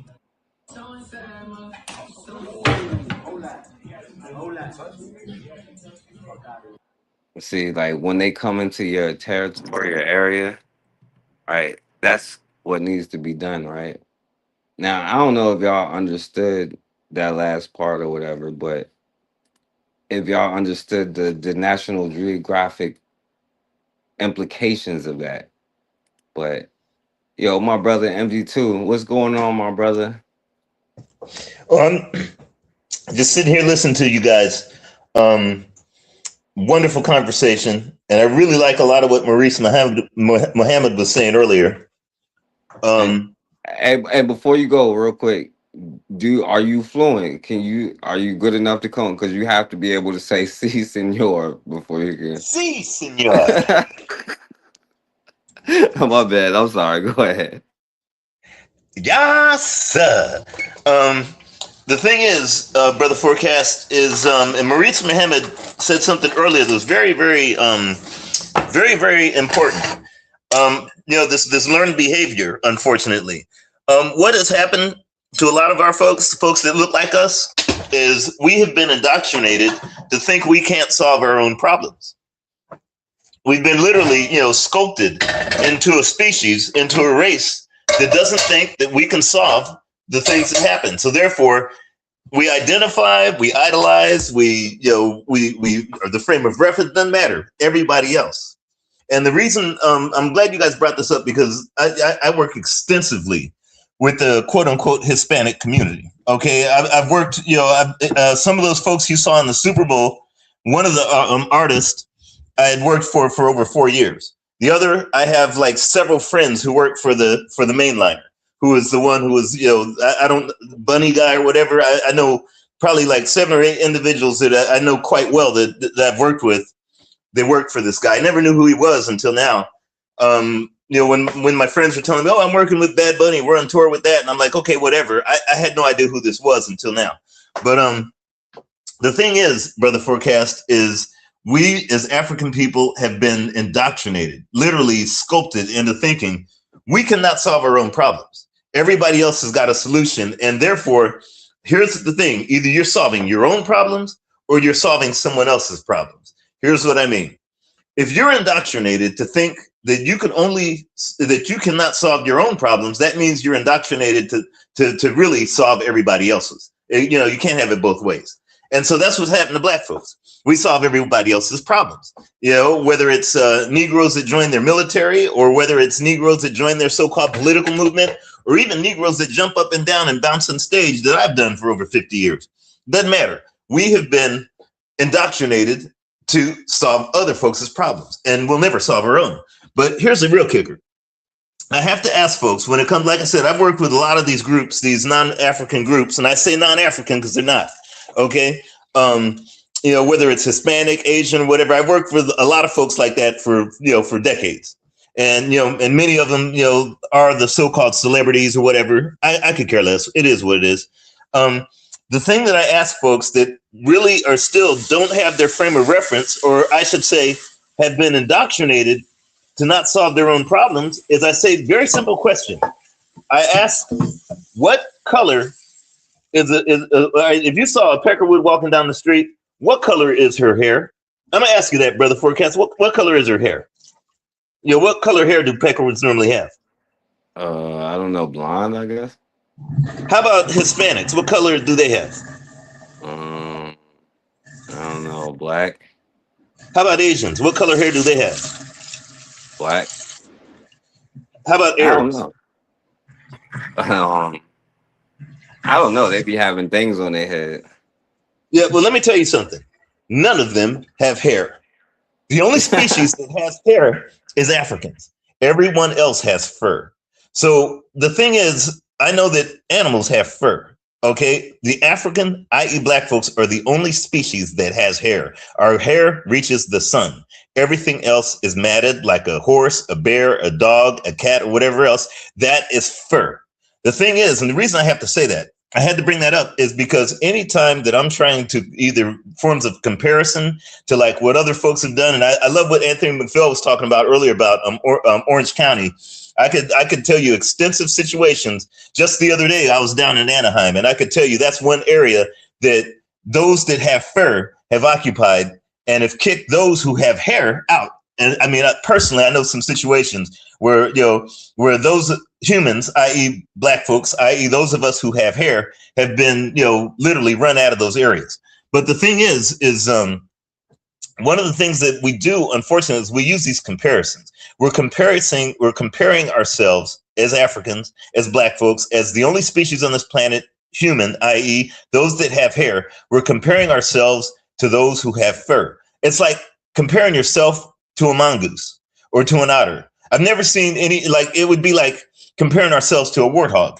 And the reason I say that is because we have the qualities of what humans have. We're innovators, we're inventors. We have harmony with the planet. When we're not indoctrinated, unfortunately, we've been so indoctrinated to act like those that and to live like those that have fur that we don't even know who we are anymore. Not all of us, but most. The thing is a lot of our folks, unfortunately, have lost our frame of reference. Okay, and that's why I had to ask you that question, because when when we stop trying to compare what others have done or what they're doing or how they feel with who we are, then therefore it gives us the ability to know, one, not only that those others, like animals, can be conquered, but they can also be slaughtered. Okay, they could also be marginalized. They could also be liquidated off the planet. They could also have their throats cut without any form of us having any kind of sympathy or empathy or any kind of feeling towards those acts that we have to do. No different than if we were to slaughter a pig. And that's the thing. Unfortunately, we're identifying ourselves and equating ourselves to those that are not of our species. Okay, a squirrel is not the same species as an African. Okay, squirrels, they totally different dietary things. They smell different. They have fur. A grizzly bear is a totally different species than an African. But the thing is Africans want to go ahead and have compassion and want to have this humanistic feeling with a squirrel or a grizzly bear. It doesn't make sense. If we're not going to do the same thing with other animals that have fur, like I don't see anybody sitting up there and living with a pig in their living room and saying, "Hey, this is my friend Wilbur. Yeah, he sleeps on the bed." I mean, we're not of that caliber because we are humans. The thing is when we start to identify other races as the same human species that we are, then that's where the problem lies. If we start to look at that as if we were looking at a wildebeest or a warthog or a squirrel or a grizzly bear, then all of a sudden, what they do, we would be thinking in terms of, okay, what do we do when we encounter a wild animal? We kill it. Then we won't have the same mindset as why do they do this or why? Because I don't question. When I walk down the street and I see a dog, or if I go into the zoo and I see an otter, I don't question how the otter feels about me. I don't question why they do what they do. I don't question the relationship that I have with it, or whether I'm walking where there's a chimpanzee or something, because chimpanzees have fur. They have fur. Otters have fur. And the thing is I know that it is not of my species. Therefore, it is a competitor or an enemy of my species. So any kind of relationship that I have would be like that. Who knows? Hey, I'm encountering something that is a threat to my survival. And therefore, it's a lot easier for us than to try to rationalize or say, why do these folks do what they do or what we can't do around them or this and that. Again, we've been indoctrinated to not solve our own problems. And indoctrination, either you solve your own or you're going to solve someone else's. And clearly, hopefully, we'll reverse that trend and start solving our own problem. So I'll let, sorry for being very loquacious, Brother Forecast, but I just want to give you give you some context.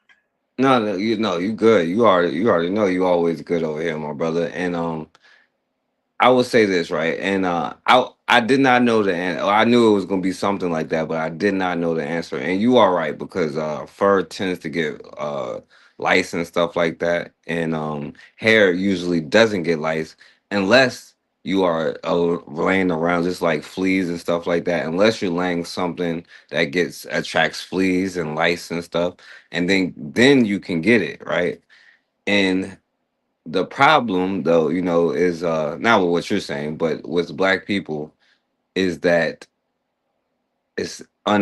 we can't recognize that, right? And I'm not even saying, because I'm not gonna disrespect apes and monkeys, because for one, monkeys aren't going to be like, hey, this thing disrespected me, let me go stand up for him. You know what I'm saying? A gorilla or a monkey or whatever you are, or whatever you're supposed to be, ain't gonna sit there and be like, hey, you killed my child, let me befriend you. You know what I'm saying? Monkeys don't do that, So we already know when they compare us to that, that's something, because monkeys have more common sense, right?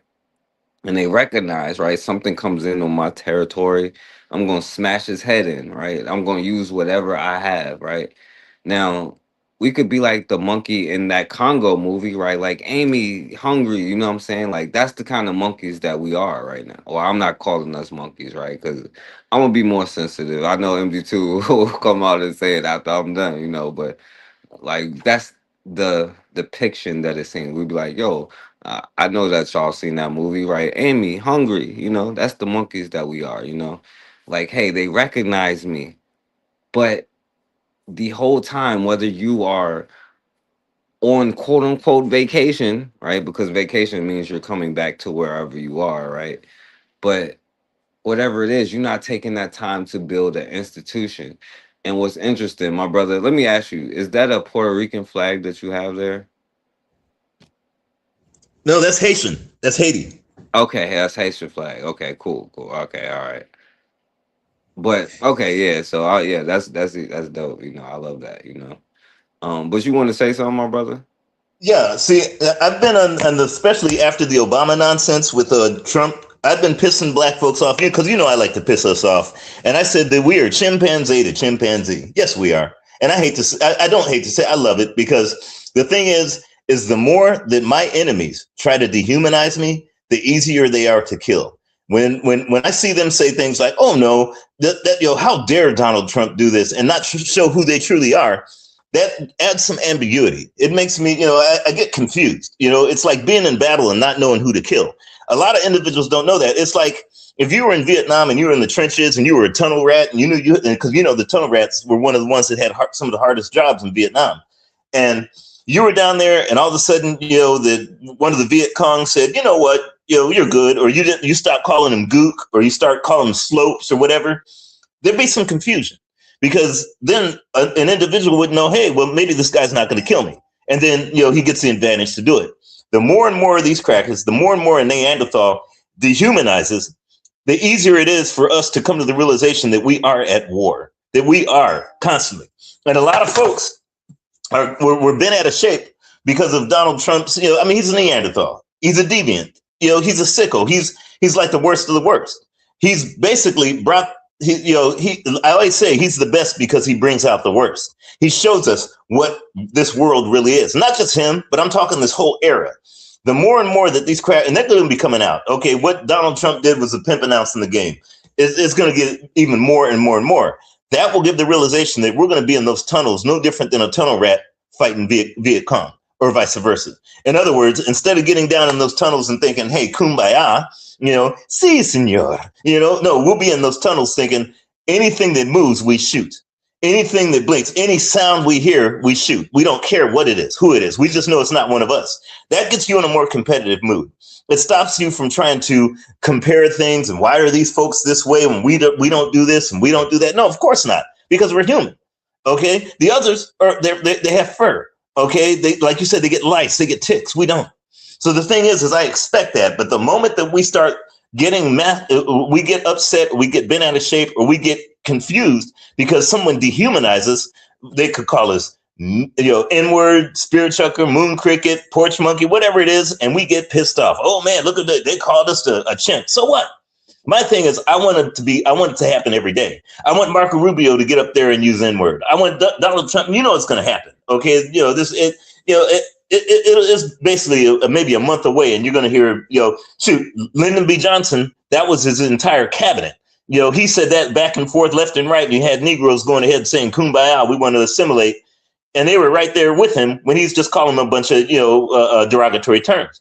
The thing is, again, we've been indoctrinated not to solve our own problems, and to solve other folks' problems. Can you imagine if it were Khalid Muhammad and Dr. Amos Wilson and Dr. Tony Martin and everyone else, instead of that so-called Big Six, going ahead and trying to get a civil rights bill, and they're standing in front of Lyndon B. Johnson, who slung all kinds of derogatory terms about black folks? Do you think that it would have ended up? No, we would have been out there saying, look, we've contacted Russia and the Soviet Union, and we've got our own nukes.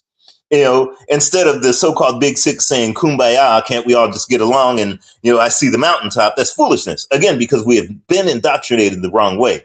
The more and more that these Peckerwoods and these Neanderthals say, I get mad if they don't use the term chimp. I get mad if he doesn't put that out there and call this, instead of Black Awareness Month, Chimp Awareness Month. I get mad. The more and more that if they don't do that, then that means the sun is rising in the west and not the east. I expect a skunk to stink. I expect my enemy to do what the enemy is supposed to do. Therefore, it makes it a lot easier and a lot less confusion for me to kill them. And that's why, again, we have not been taught, we have not been trained to kill them. We've been trained to kill each other. We've been trained in terms of solving their problems, but we have not done the corollary or the opposite. We have not done killing them and solving our own problems. And hopefully Donald Trump will get another term. So therefore, there will be no ambiguity in terms of who and what we should do in order to solve our problems. So therefore, I just want to give you that there, bro. Forecast. Yeah. White Jesus right there. Praise the Lord and pass the ammunition, as you would say. And that's a really good point. I actually love that point. The fact that like somebody being like, "Oh, you spirit chucker," might make you want to be a spirit chucker, right? You should be a spirit chucker. You know what I'm saying? And somebody calling you that might actually make you do it, right? But and excuse my language for what I'm saying, Erica and Raw and Matron, but a lot of brothers do get confused when they be like, "Oh, BBC," you know what I'm saying? And they be like, "Damn, who is my enemy?" But at the same time, though, I have seen, right, where I don't know if this is a part of humanity or just low self-esteem, because it cannot be a part of humanity, right? Because even their religions, even our religions, or whoever's religions, right? Because I like when he was like, God only knows, right? God probably doesn't know why we do what we do, but he knows that as a human you have boundaries, right? And a part of love and stuff starts with self-love, and a part of self-love is not letting somebody violate you and your boundaries. And the problem is we can sit there and be like, I see them calling me the N-word, right? And a lot of, as you just said, the big six's influence is within us today. And you would, not you, but as Black people generally would sit there and tell me, well, it doesn't matter if they say Mayata or whatever they say. It doesn't matter if they have hidden their Black population. It doesn't matter what the Black people in Mexico say. We have to put our whatever to the side, right? Or then the other side would be like, no, I's American, right? The house is on fire. You know what I'm saying? We got to put out this fire, right? On the other side, right? Even though the master has said N-word, you know what I'm saying, you will, perpetual means forever, you will forever be my slave. And they've told us to our face time and time again, stabbed us in the back. They lied to our face and stabbed us in the back. They told us in our face and stabbed us in the front. They've done all that you can imagine. And still to this day, this quote unquote humanity that we have is like, I forgive you. Yes, sir. And now today it has become si senor, despite the mayata and all of this stuff. So that is where I'm lost, my brother. And I also have a question for you too. Do you know what code 999 is? You don't have to say what it is, but do you know what it is? I have a feeling. Go ahead. Well, no, go ahead. Go ahead. Say everything you want to say. No, I'm listening. Well, no, that's all I pretty much wanted to say, man. It's just the fact that yeah, and you're right about your feeling, right? About what it is, right? Because the fact that we are now, I didn't know, I thought Bad Bunny was a girl and all of that stuff. I've never heard one song. The fact that I now know what this means in Black people, if I go up to a random Black person would not know what code 999 means, is the very reason that we are enslaved today. And it is the goofiness that makes me sick and tired and disgusted with us in this very moment. I'm gonna say this moment because because hope is the dirtiest word that you can ever have, but that's the only thing you can have is faith for Black people. That's what I have my faith in, you know what I'm saying? Not the triune, but I'm not gonna go there. You want to say something though, my brother? Yeah. Basically, the like I've had a lot of folks come at me because they and it's mostly our folk. Okay, like I said, the real humans, or the only humans that come at me because they're like, why is he calling us that? He must be a coon. He's this and that. The thing is unfortunately, I call it MPAMS. It's a disease of the African mind to try to go ahead and be loved and accepted and admired and wanted and needed and revered by every other race except for themselves.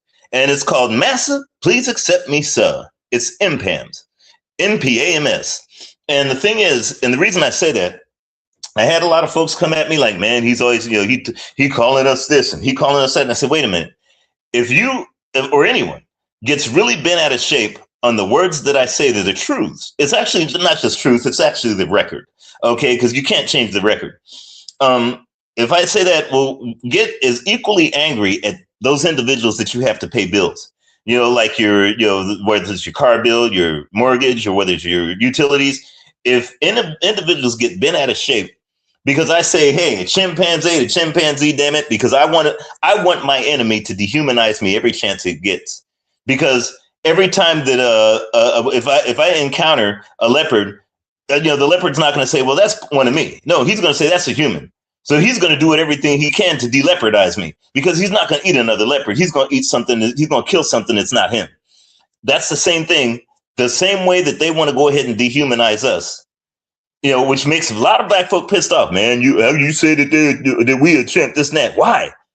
Why?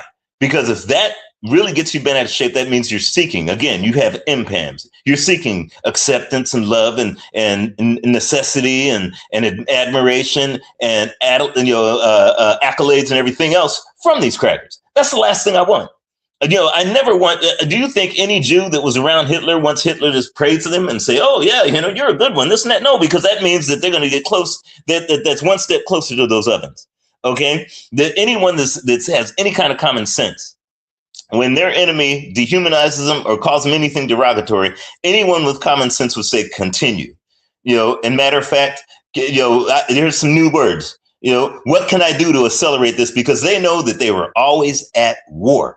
But the moment that individuals get accolades from their enemy, that's the moment they become Candace Owens or Cornel West or, Ice Cube or whoever else. That's the moment they become, well, I can't go after these folks because they praise me. They think that I'm a good one.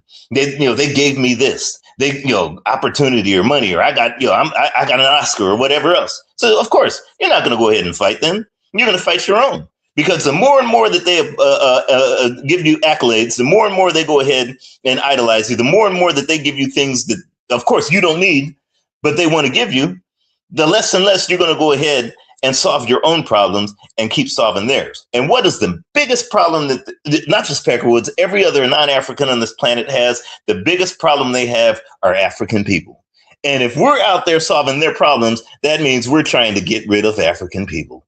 I mean, it's simple common sense there, Brother Forecast, but I'll go ahead and pass the mic. No, that's all facts. That's all facts. And the last thing I'll say, and then I'm gonna get off of here, right?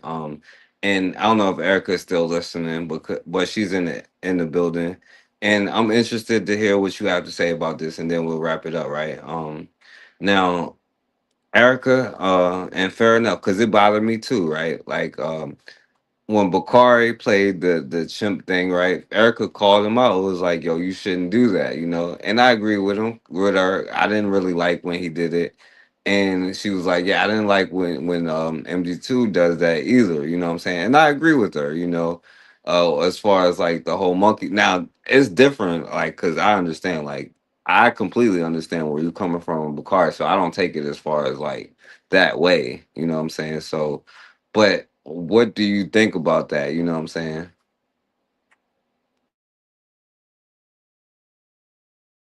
I'm nonplussed about it. It doesn't, neither one way or the other. My thing is, irrespective of what our folks think about what I say, because I'm just some dude that literally in the same slave boat as they are. The thing that matters is not only what others, what they say and what they think means nothing to me. It's how well can they be disposed of. What tools do we have? What we could use their words, we could use their tools, we could use whatever, but those main things are to dispose of them. What somebody says or think, because a lot of folks don't like when I will say it to the day I kick the bucket. Chimpanzee to chimpanzee. I will piss us off from here to next week, because that means that sooner or later we'll get a clue. I don't care how we get it.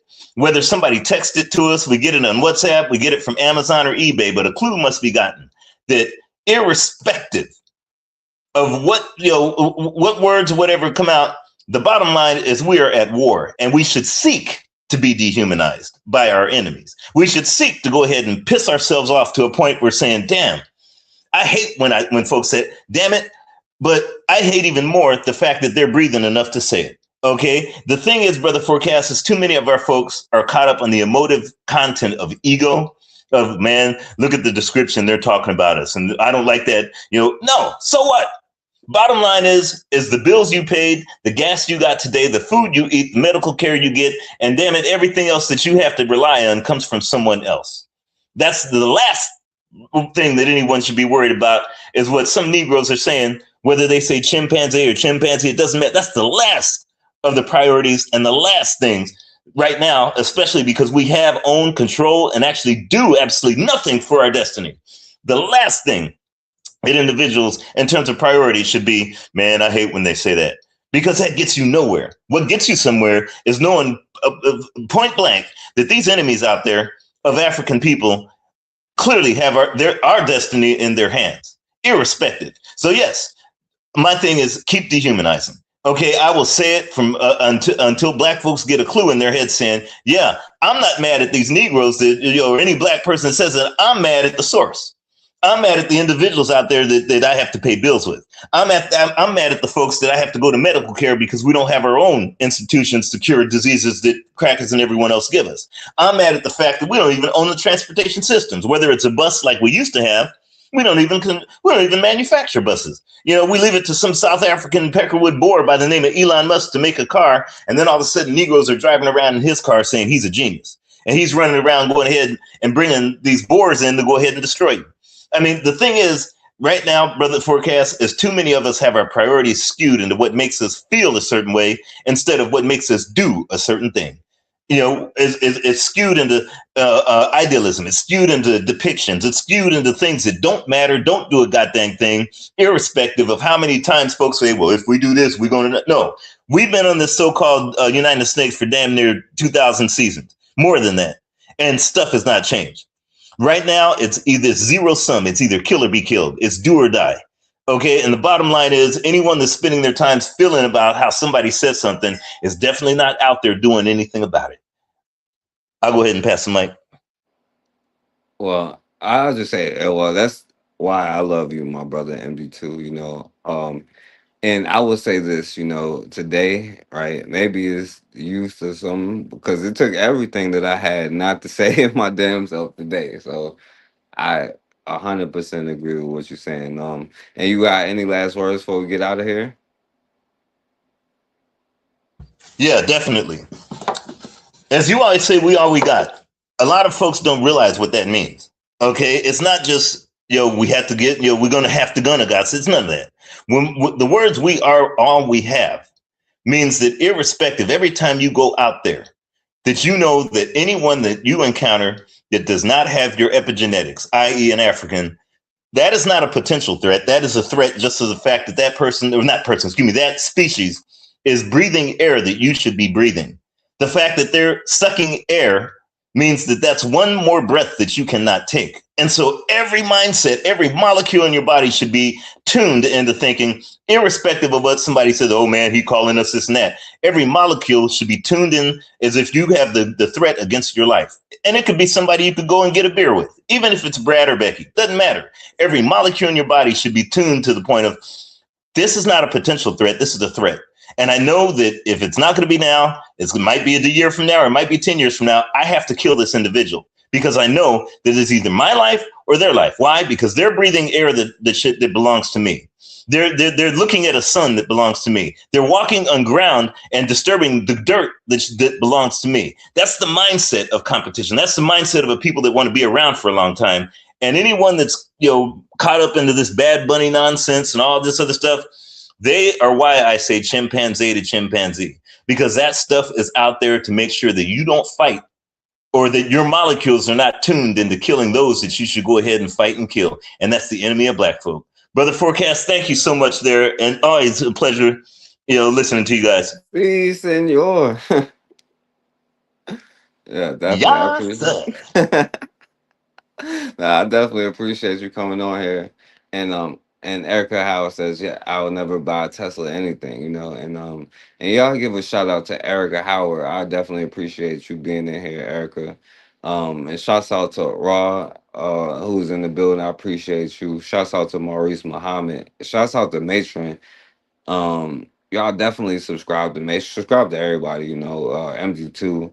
Um, but yeah, Matron, and I think and MG2 too. Like you should be writing. Well, I mean, I'm pretty sure you have plans for like, you know, for to give to somebody in your family, or it could be a disciple or something like, right, so we don't have to restart the process over. You know what I'm saying? The things that we have acquired through knowledge passed down to the right people. You know what I'm saying? I think Matron should definitely do that. I think we all should, you know. And I think you should too, MD2, like whoever it is, like the plans that you have just in case or whatever it may be, or whatever it is, like we need to be making sure that our next generation have that knowledge to start with, you know. Well said. Yes. Yeah. And especially, yeah, because you have a lot of knowledge, MD2, and a lot, all of y'all do. So I appreciate all of y'all. And shouts out to you, MD2. Shouts out to my brother Anthony. And for my last words, I'll let this brother have the last words.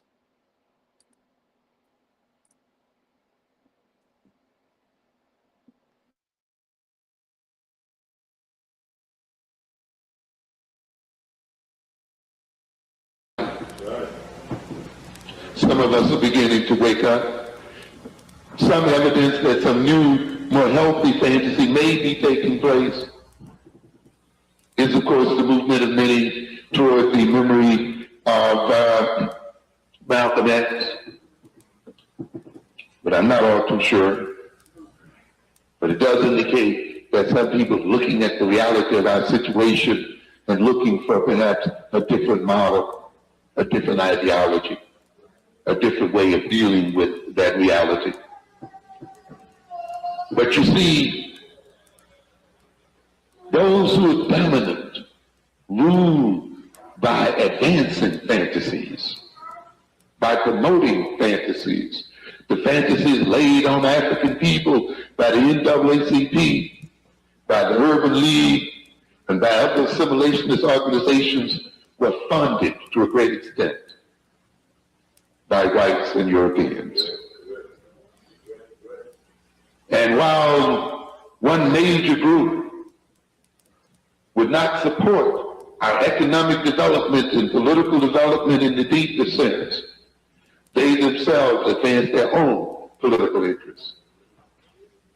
And while they would not support nation building in the African community, they plunked the nation down right in the midst of the so-called Middle East.